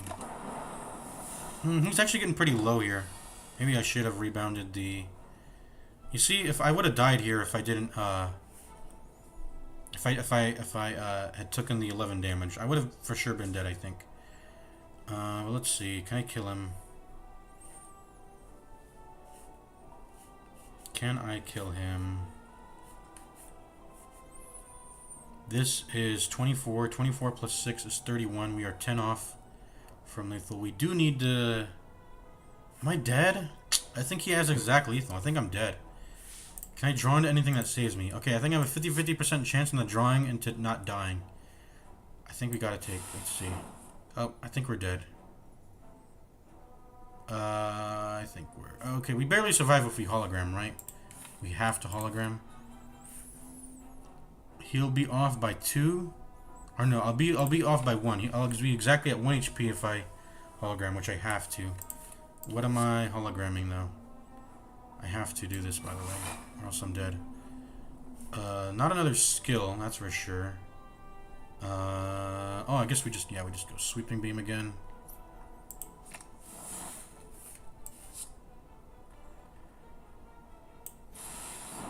And then we got our Pen Nib.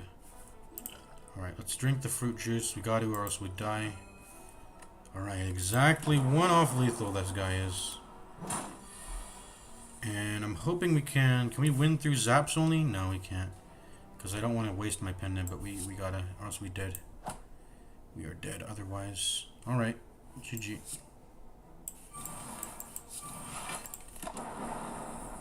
Phew. Let's see. Skim, Melter, Hello World. These are all actually pretty solid, I think. Oh boy. Yep, if we took in that, if we greeted out in the gloop right there, we would have died. 1 off lethal. That was tense. We're gonna have to heal at this, obviously. Oh man, well, dude, we're missing the potions pretty badly right now. Okay. Let's see. Skim, Melter, Hello World. This is the Guardian, so Melter, I mean, Melter's not gonna be bad. If we take Melter, we do use up his big-ass shield he generates. The 20-block shield, I think, that he does when he balls up. We can remove that and deal a little bit of extra damage on there. Hello World is just a really solid... I mean, I think Hello World by itself will just carry me through this boss fight upcoming, I think. But I don't want to have it later in the other acts. It's not a good card past that, in my opinion. Because a lot of times you don't want to play it. Do I get Skim then? I get Skim. Just draw 3 cards. With Streamline and 2 holograms, I think we do take Skim. We're going to be drawing... We're going to be wanting to find that Streamline over and over. Streamline. That's my... If it's not hologram, that's probably got to be my next favorite card, or... it's the most common card I find myself using in Act 1. It's a win condition.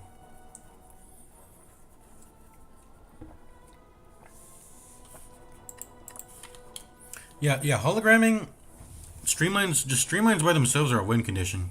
Because once this gets down to 0, it's just so... you just, at that point, you just need draw. Just get draw, and then keep playing it over and over again. It's a lot of damage for, you know, no mana, obviously, because it goes to 0. But it does have that hill where you have to play a... It's mediocre. It's a mediocre card at 2 mana. 2 mana deal 15 or 20. But once you get past that, then it becomes a pretty good card. 1 mana deal 20 or 1 mana deal 15. There are cards that do the same amount at this level, but they stay at that level. Like the Double Claw, it'll do like 14 for 1, and it starts at there, but it can't go down to 0 like this card does. But then once you play it a second time, that's when you're in the green. And by very much. You're in the green by very much. It's a 0 mana, deal a lot of damage, so... I think I'm going Skim. Melter is probably going to guarantee beat the boss. I don't think I'm going Hello World ever. I think Hello World is not. I'm not going that ever. I think Melter would guarantee the boss fight, but Skim is just versatile. It already plays into a win condition that I can beat the Guardian with 2 anyways, I think. So it's got to be Skim, and it'll be better in the future. Whereas Melter, in some fights it will, some fights it won't. It's that sort of card. Alright, we got to heal or we're going to die. Oh, I forgot Eternal Feather heals. I mean, we gotta heal anyways. It's just we're too low. Alright. Fight our last enemy of the act. Loving that bottled double energy. Let's see here. 8 block. I can get 8 block. I want a sweeping beam. I could go hologram, defend, hologram, right? That would be 13 defend. That'll block perfectly. But let's see what the sweeping beam gets us. Strike. Alright, we're going defend, hologram, defend, I think. Why don't we go sweeping beam again? We can be a little greedy. I don't know. I don't think we want to, though. We don't have any zero cost cards, right? So we just take the defend.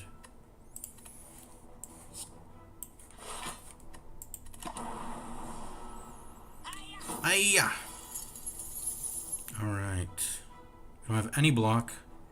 So we're just going to go rebound streamline.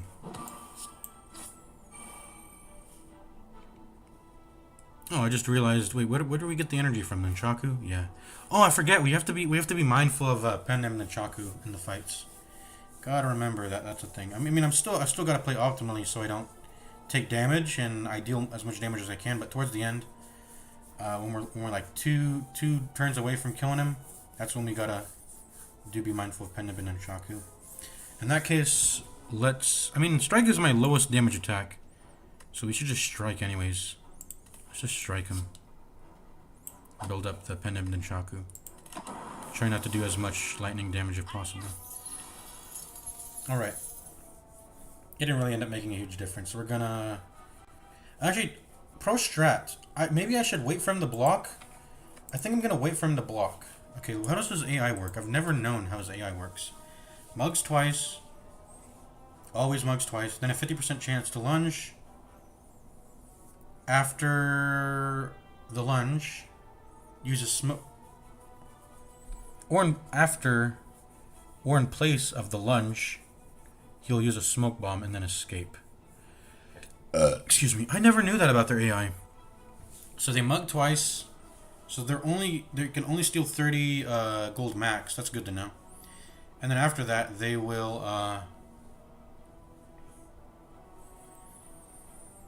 And by the way, I'm wondering if there's 2 of them. Is there a difference between defeating one of them versus defeating both? Because what if one of them escapes? Do you get less card rewards and gold for that? I've always wondered that. Obviously, if both of them escape, then you get nothing. But, I'm gonna. Oh, and by the way, this is different from the. The smoke bomb should be more, but this is the Act 1 version, so I guess it doesn't block as much. But I'm gonna wait for him to block. We're gonna game him. Oh, wait, he's gonna die to lightning anyways. Never mind. Okay, we're just gonna strike him then. I was trying to be big-brained. If he had just blocked there, then I would have gotten extra attacks in, but he didn't. Alright, fusion. This is a very, very, very good... This is a very good orb. It's mostly good if you let it just sit in your... I mean, it's bad. I think it's bad on upgraded. You have to get it upgraded. If it's not upgraded, let's say you play it for... I think I've done the math on this.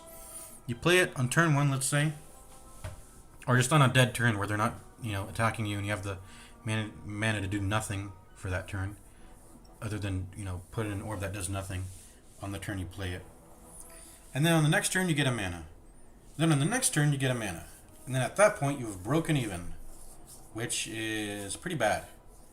Waiting 2 turns. So you're on turn 3 and you've just broken even. Then on the 4th turn, turn 4, boom, you've generated 1+ mana. That you, obviously, I mean, it's good if you use it on a dead turn and then, but like I said, the total mana spent matters. It does matter. This isn't like machine learning where the value of a draw could be varied by, what those cards actually are. This is just, it's mana. So if you spend more than you get out, then it's pretty bad. Generally speaking, it's going to be the case,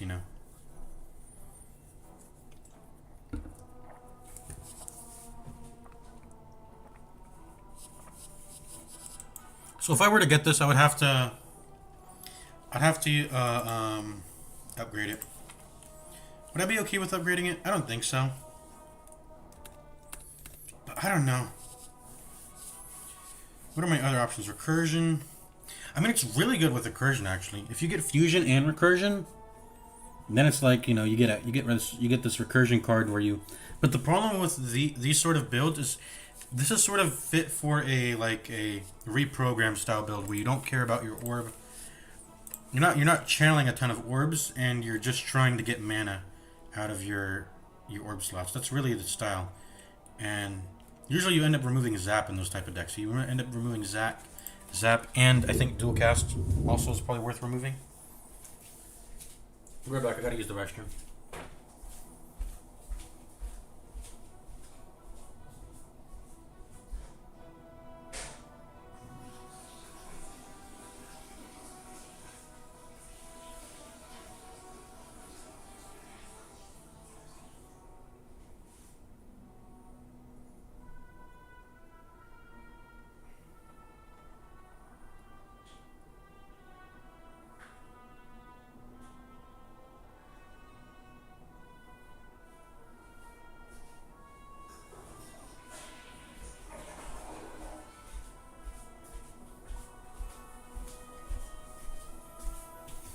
Alright, are we taking fusion? I would like to hear what's his name? I forgot. How did I forget his name? Let me look it up. What's his name? How did I forget? Baylor Lord. Defect tier lists. Cards. Let me see. Let's look at his tier list. Hey there YouTube, Baylor here, the Cozy Standing setup here to talk today about the cards of the defect. Going to be ranking all 75 cards on a scale from... Man, why do I keep farting and burping? I didn't even eat recently, did I? I didn't eat recently.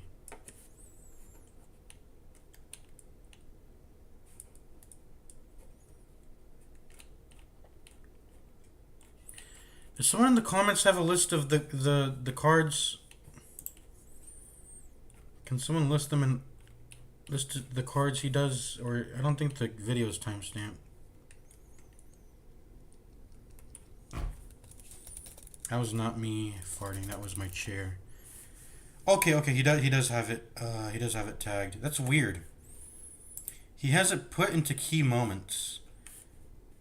That's a weird function of the YouTube video player. Usually people they'll segment it like in the actual bar, and when you hover it you'll see, but he puts it into key moments. I don't even know what this future is, but yeah, there it is, key moments. Let's look up, what was it? Was it fusion or recursion? I think I'm looking up fusion. Let's look at fusion. Control F, fusion, here it is, 22 minutes in. Fusion's a weird one. Gives you a Plasma Orb. Plasma Orb is energy every turn. Can enable compile drivers. Can be part of an infinite combo with recursion and a lot of card draw as well. But costs a lot of energy, right? It takes 2 turns for Fusion to pay for itself, or 1 turn if upgraded. Unless you can get it evoked quickly. I think that tends to put it in the lower tiers here, probably down in C tier. But am I going to rank D tier? Sure, I'll find something. I don't really think Defect has that many bad cards, quite frankly. We might not see any entries for the D tier here. Like a Flash of Steel that can't be used in infinites is a good description of FTL.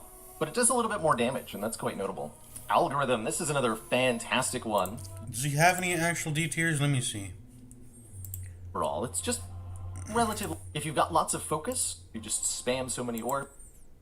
S tier. Because you have, say, Buffer needs a nice card for the win, so I've certainly had blue. Thanks for tuning in. I think the only thing he put in there was Electroshock, or whatever it's called. Yeah, that's pretty bad. I mean, it'll handle your AoE problems. I don't know how bad that is, but I don't know. Anyways, what was I thinking? Am I gonna take fusion? That's the question.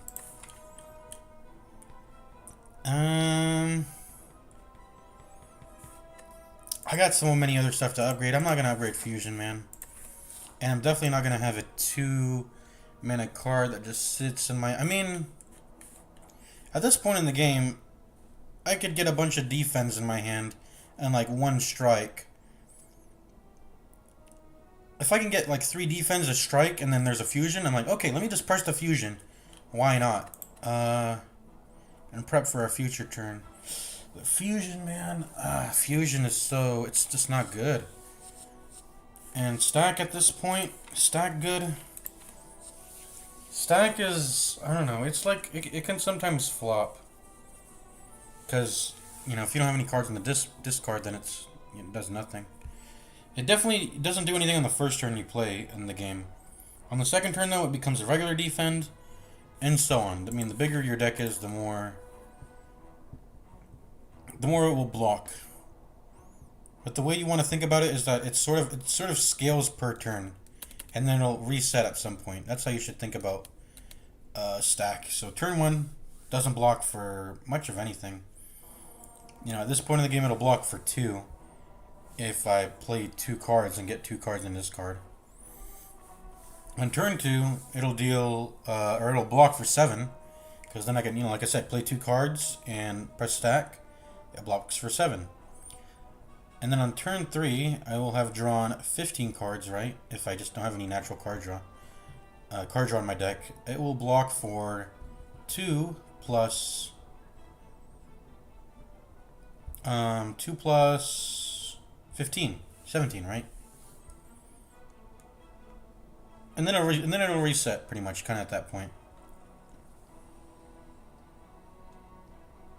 The stack is a weird one. I do have skim though.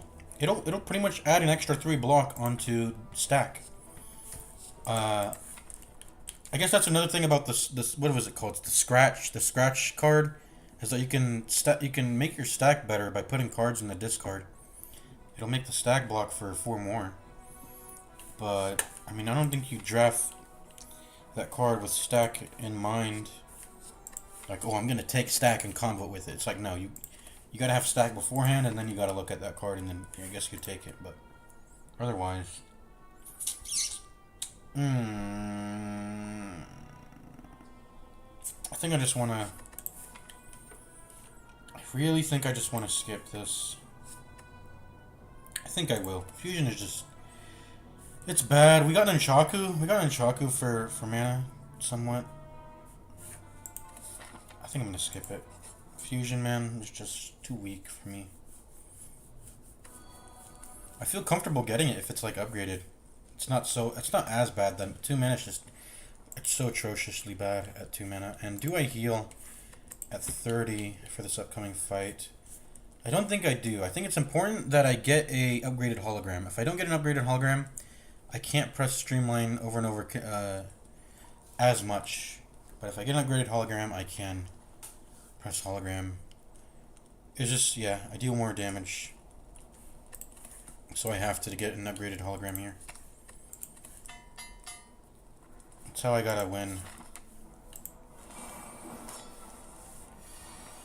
Alright, good. We're starting off good. We're starting off very good. We're starting off with a... What do we gotta do? I'm not gonna read all that. I think I kind of know what he does. Just try to pretty much get him down past that HP point, and he's sort of self-explanatory, boss. Well, I'm gonna skim this turn, so let's just do it now. Nice, we got rebound. So let's rebound the streamline. And we didn't even draw. What's a good thing is we didn't even draw a hologram with it. So we're probably, yeah, we have a chance of drawing hologram later, and then it's just the streamline's getting stacked to the maximum real fast. So rebound, streamline, end turn.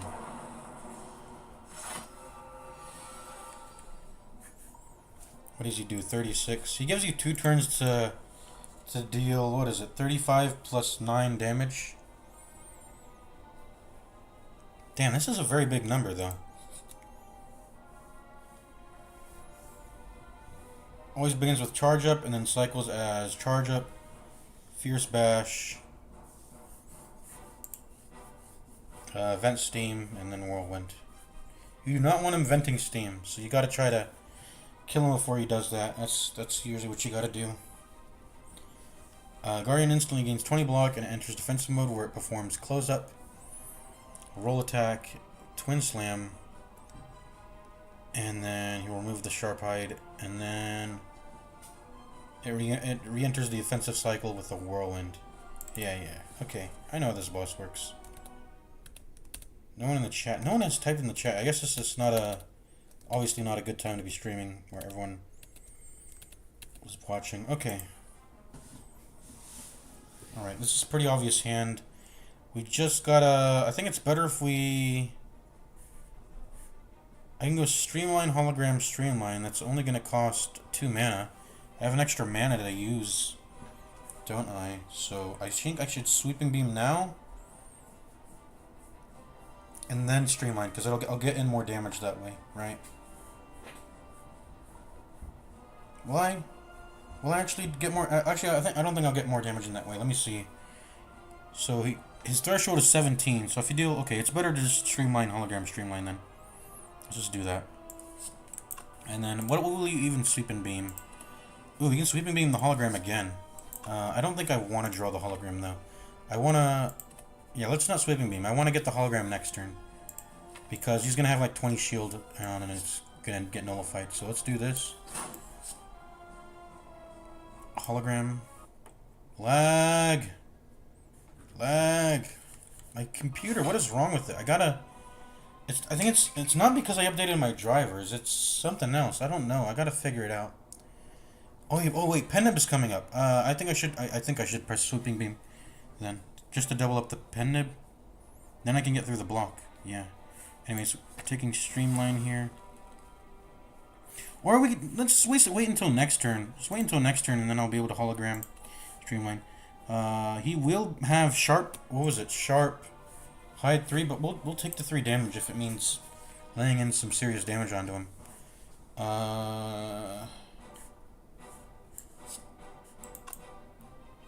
Yeah, we'll streamline next turn. We'll have hologram armor to block the sharp hide anyway, right? And then we got some other defends we will guarantee. We got one more defend we'll necessarily draw into anyways, so let's do this and then we'll dual cast, or I guess there's not really much to do with this mana here. Yeah, we can't really, there's nothing really much to do with this mana, so I guess we just don't use the mana and turn. Alrighty. We have to block for 15. Except we have to block for 13. I'm willing to take 3 damage though, like I said. Alright, Hologram, Streamline. So juicy. It's a doubled Streamline. Boom. Alright, and then we're going to continue to defend. And then... I think we should strike, just to build up the Nunchaku and the Pen Nib still. Like, yes, we take 3 damage for it, but it's worth taking 3 damage for it, I think. Is it? Instead of being at 27, we'll be at 24 if we do that. Alright, never mind then. Never mind. Alright, we got the Sundial giving us 2 extra mana. That feels very nice. We're going to go ahead and skim here, trying to find that Streamline again. Always loving that Streamline.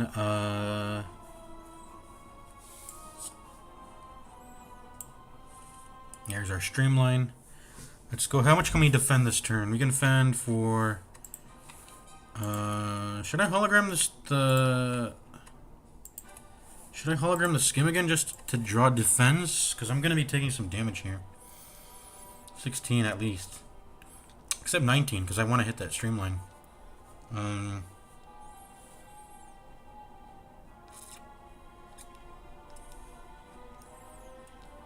What am I doing this turn?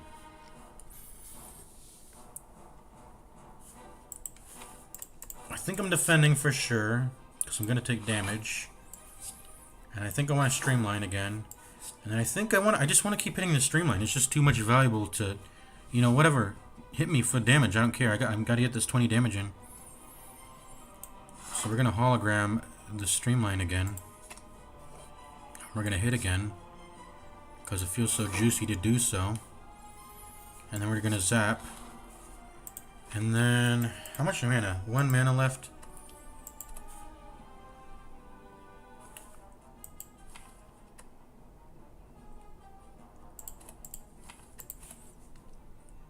I will nunchaku here if I think I'll just take damage.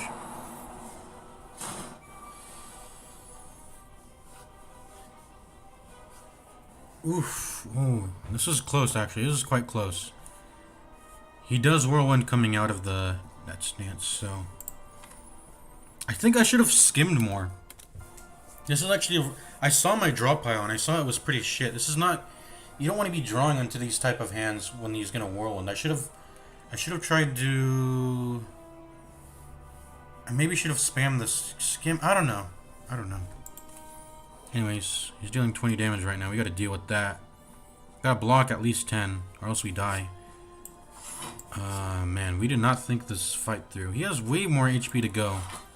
I shouldn't have gotten so greedy with pressing Streamline over and over. We should have been a bit more conservative with our HP, probably.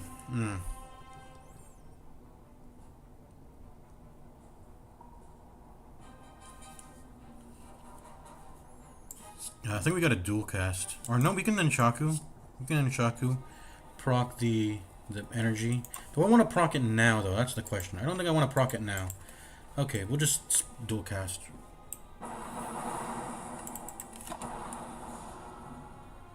I'm at 5 HP. This is pretty scary stuff. Oh, he's blocking now. Okay, charge up.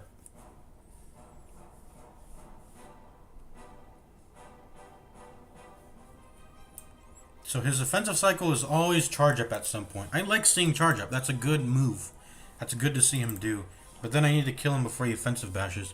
So the only thing I'm worried about is the whirlwind. As long as I'm prepared for a whirlwind, he will do a charge up right after, and then I'm fine. And then this got to defend like 10 damage and 16 damage after that when he's in the the defensive mode. That's really the two things you got to defend against. The 16 damage one. What was the move called? The Twin Slam and the Whirlwind are all you got to really worry about. As long as you're hitting the damage numbers before he Fierce Bashes and Vent Steams, then you'll be fine. That's pretty much the loop of this boss. Alright, what are we rebounding? I don't want to rebound anything, I think. But we do want to deal damage. That's what we want to do. So Strike.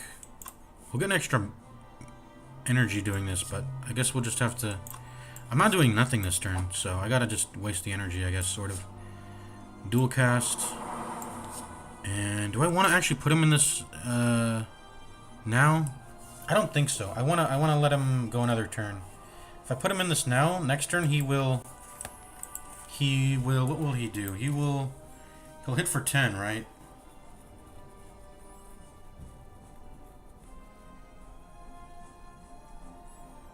Yeah, he'll hit for 10 if I pop him now. Will I be able to block for 10? I have to. I have to block for 10 on this. Are there any hands where I dud? I think there are. It's Streamline, Strike, and Zap. That's a dud.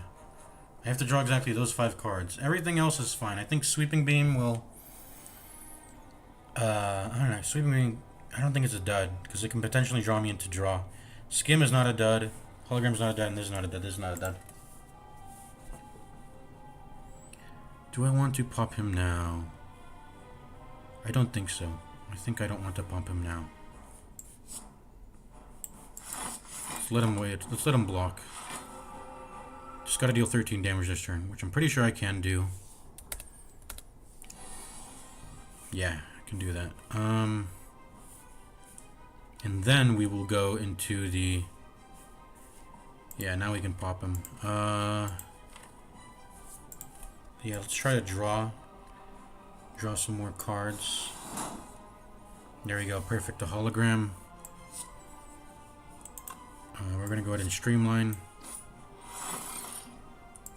Then we're gonna hologram. Oh, you know what I should have done?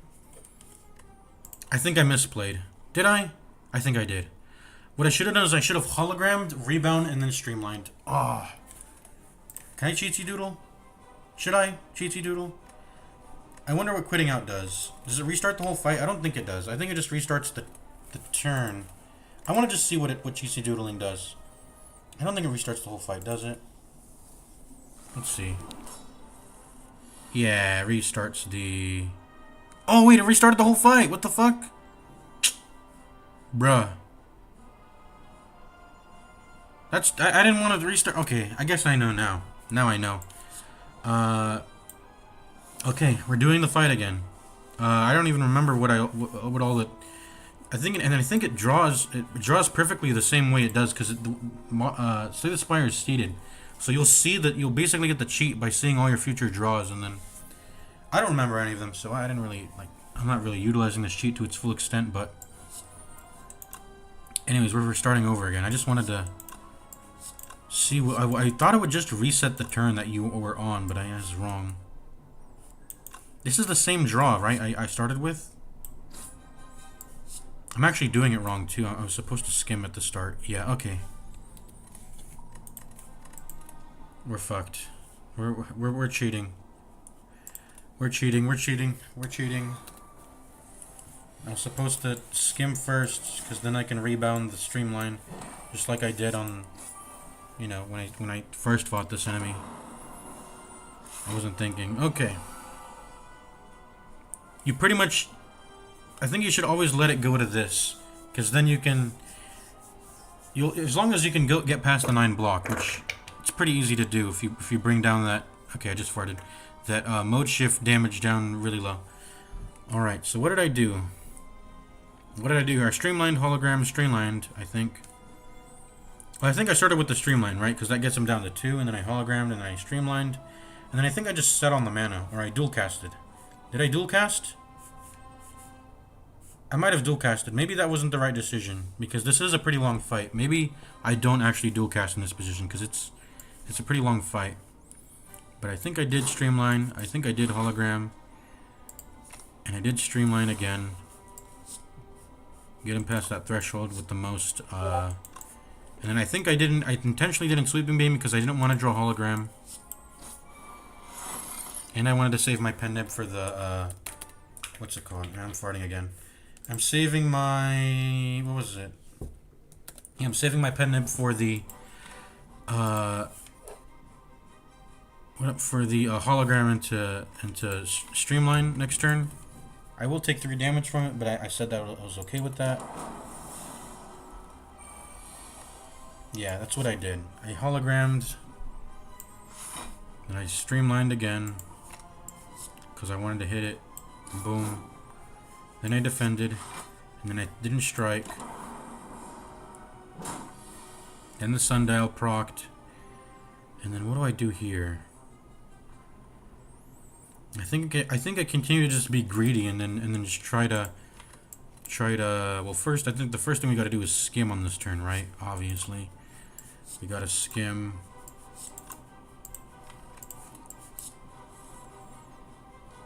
And yeah, I just continue to play streamline over and over again because I wanted to get that damage in. Which I'm not so sure is the right option. Maybe it is.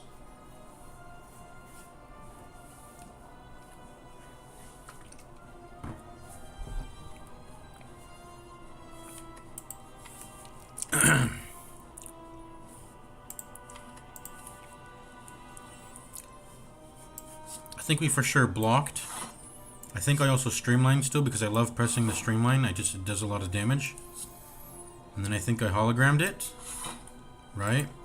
And then I continued to press it.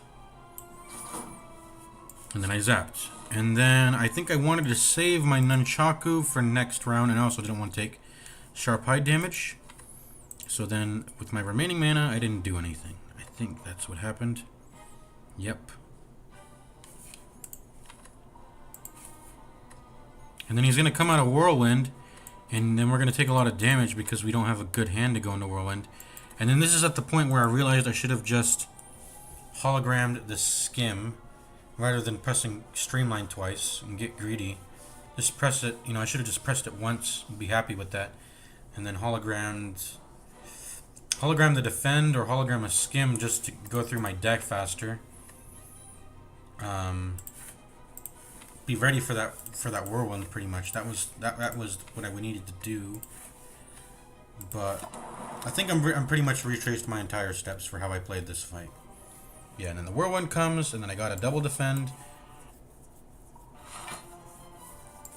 or else I die. And then I think I ended up dual casting because I wanted to save my Nunchaku proc, right? For a future turn. So I think I dual casted, and it's good to dual cast because we need to get this mode shift down soon, so we don't need to worry about long conning the 13 extra damage we're dealing here. And then this is where we ended up. Alright. I think this is where we also ended up not wanting to rebound anything, right? We didn't want to rebound anything, so I just struck. And I was okay with procking my Nunchaku, knowing that it was going to be a... Well, in retrospect, I should have Nunchaku'd the previous turn, because now I know it's a dud turn, but I don't know. I didn't know that. Okay. And then we continue to dual cast, right? What does this do? 16? Plus 9. That's actually gonna... I think I actually... I ended up reserving damage here because... I ended up reserving damage here because I'd like to wait a turn. Why did I want to wait a turn here? That is, I did want to wait a turn, right? I'm pretty sure that was the case. Yeah.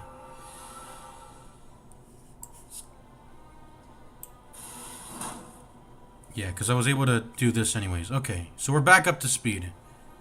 We're back up to speed. I think I ended up pretty much guaranteeing that the 10 cards that I could have drawn, it was very unlikely that I couldn't deal with the next whirlwind, so that's why I was able to be safe with letting him go into the next turn. Yeah, and that's true. So what do we do? I mean, we just strike and then we streamline. That's all there is to it.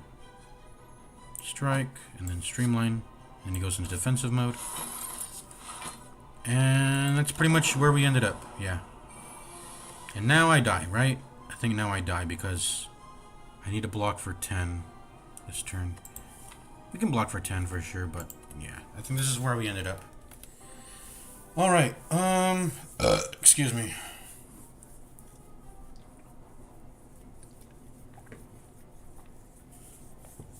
It is turn 8, okay. I probably don't want to skim right now. I can hologram whatever I want at this point. So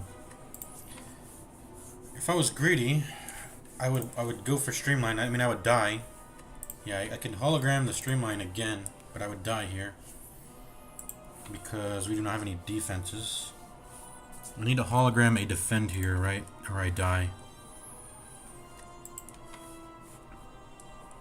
Yeah, there's no other way to go about it. It's got to be hologram and to defend here. So that's what I got to do. Hologram, defend. And then past that, I guess we just continue to build the pen nib, or do we zap? Zap is scaling damage, so I think we zap. It'll continue to do 3 damage in perpetuity, which is good. We could also cycle with skim. But I don't want to draw like a streamline and a hologram on the same hand and not be able to use the hologram and streamline and the rebound. I would like to draw all 3 of these things with each other, you know. It's not good to draw when you're low on mana, because then you can't use the cards you draw. Unless you know for sure, you can see in the draw pile, oh, it's a bunch of shit I don't want. Let me go past it. That is not the case, because we will refresh if we draw. Let me zap. Alright, gotta block for 16 or I die. Now, or at least I gotta block for... How much do I need to block for minimum? I need to block 12 minimum. And then you'll leave me at 1 HP, but... that's pretty much 3 blocks there. I think we're dead, actually. I think we are dead. I think we are dead because we cannot block 15 in this instance. We can block at most 10, and that still leaves us... That leaves us dead. Does it? Wait, no. Yeah, it does. Yeah, we're dead. We lose this. Well, looks like the rerun we did ended up sucking. Looks like the rerun... I said we had to go run it back. I ran it back, and I ended up sucking. In retrospect, I should have maybe taken that reprogram. And it seems like a upgraded hologram and a streamline is not enough to beat this boss. Because I just don't... I need more defenses, man. I need more defenses. And these are really solid relics, but they're not... They're not carrying me, you know? They're not carrying me.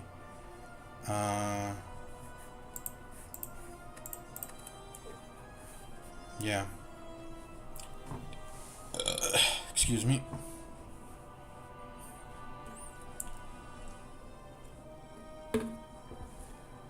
I don't know what I would have done this fight though.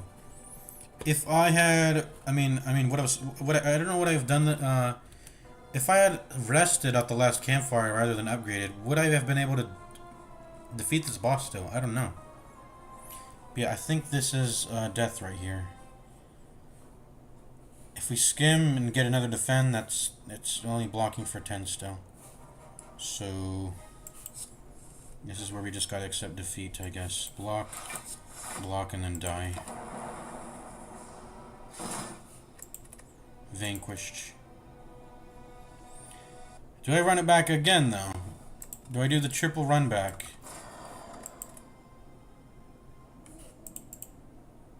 Oh, if you at least reach the Act 1 boss, your options stay open.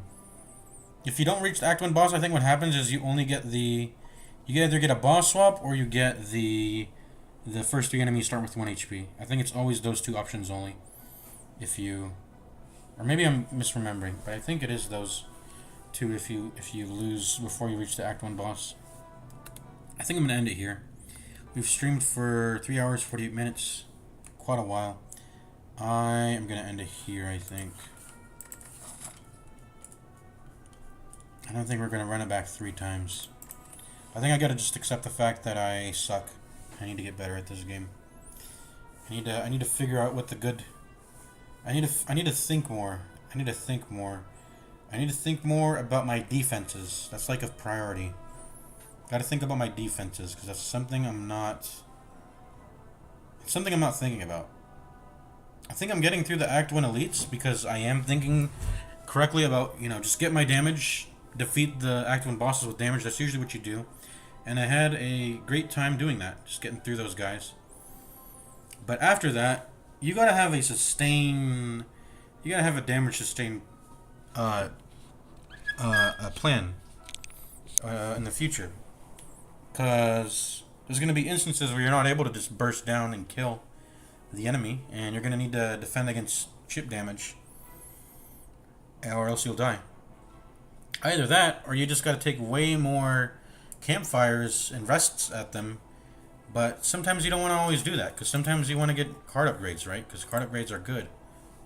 Yeah, just got to get good. That's all there is to say. Got to think more about the game. Got to get good. I do think one of the key points, though, I got to think about is that I got to have a better defense plan. And I mean, I've beaten Ascension 9 right before this, and all this Ascension 10 is doing is just adding a... All it's doing is adding a Ascender's Bane. It's not really ruining me. You know, it's like one dead draw once. That's what Ascender's Bane does. It's not that big of a deal. For the most part. And yeah, I should be able to beat this. Ascension difficulty, because I've beaten 9 already. Ascender's Bane is not insane. What happens if you quit out from this screen? I want to see what happens. So let me see. Colorless card. Choose a colorless. Get 100. Get a curse. Get 250. Or boss swap. What happens if I save and quit from this point? And then try to continue. You don't re-roll your... You don't re-roll it, right? Yeah, you don't re-roll your rewards, really. So... I think I'm going to leave it there. I'm pretty dedicated to getting Defect 20, Ascension 20. I think the Watcher is the least interesting character to me. And it's also the most OP. Yeah, Watcher is... just has consistent elite ones. I think most runs will probably end in Act 1. If you get pretty bad RNG, or sometimes at the start of Act 2. But once you get to Act 3, you're kind of in the clear, I think, for most runs. But yeah, those early levels, they're very RNG heavy. So is start of Act 2, like I said. But it depends on the character you're playing. Watcher is the most OP, and we'll pretty much just go through a lot of these encounters with good ease because of the Wrath mechanic being pretty OP. I mean, just dealing double damage is OP.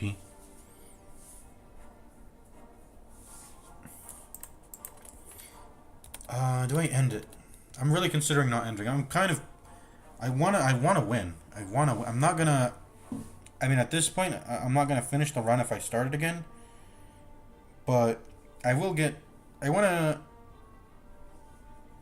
just try again. I think I'm gonna continue the stream. Let's see. Choose a colorless card. I like choosing. That seems good. Get 100 gold. Is there a shop nearby? There is.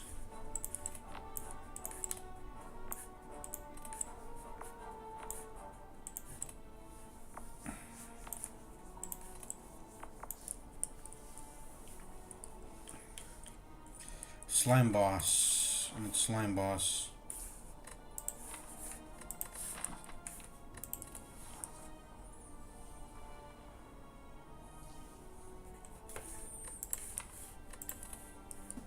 This is bad, I think, this option. You get an extra 150 gold, but you get a curse. That's probably not worth it. You have to spend 75 getting the... So you lose half of the bonus, and it's not just lose 75 gold, it's progress the card removal by 25, and you miss out on removing an actual card. Does that work 75 gold? 100% not. So, let's see here. Get 100 gold, choose colorless card, or do boss swap. I'm not sure how. I mean, boss swap is very like.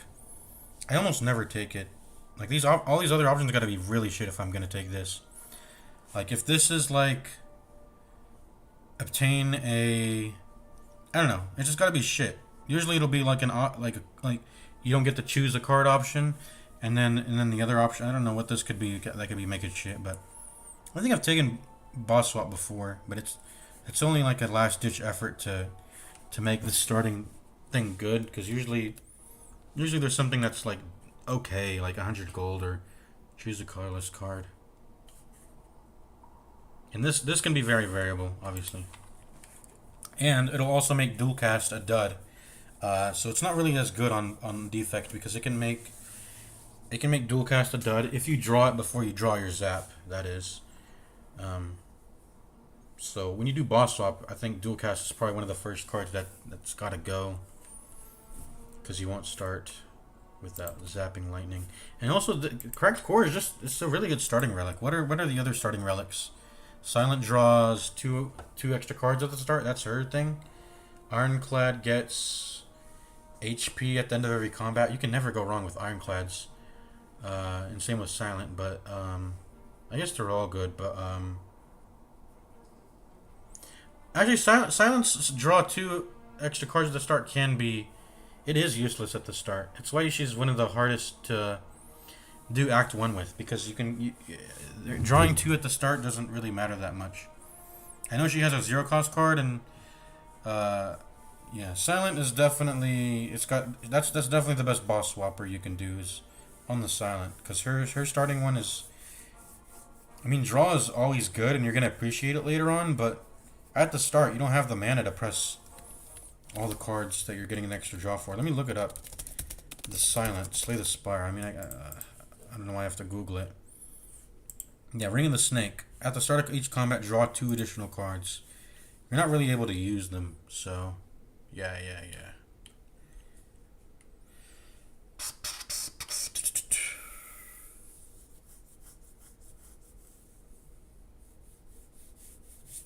And she also starts with low HP. She's just very. I think she's the hardest to get through Act 1 with. Alright.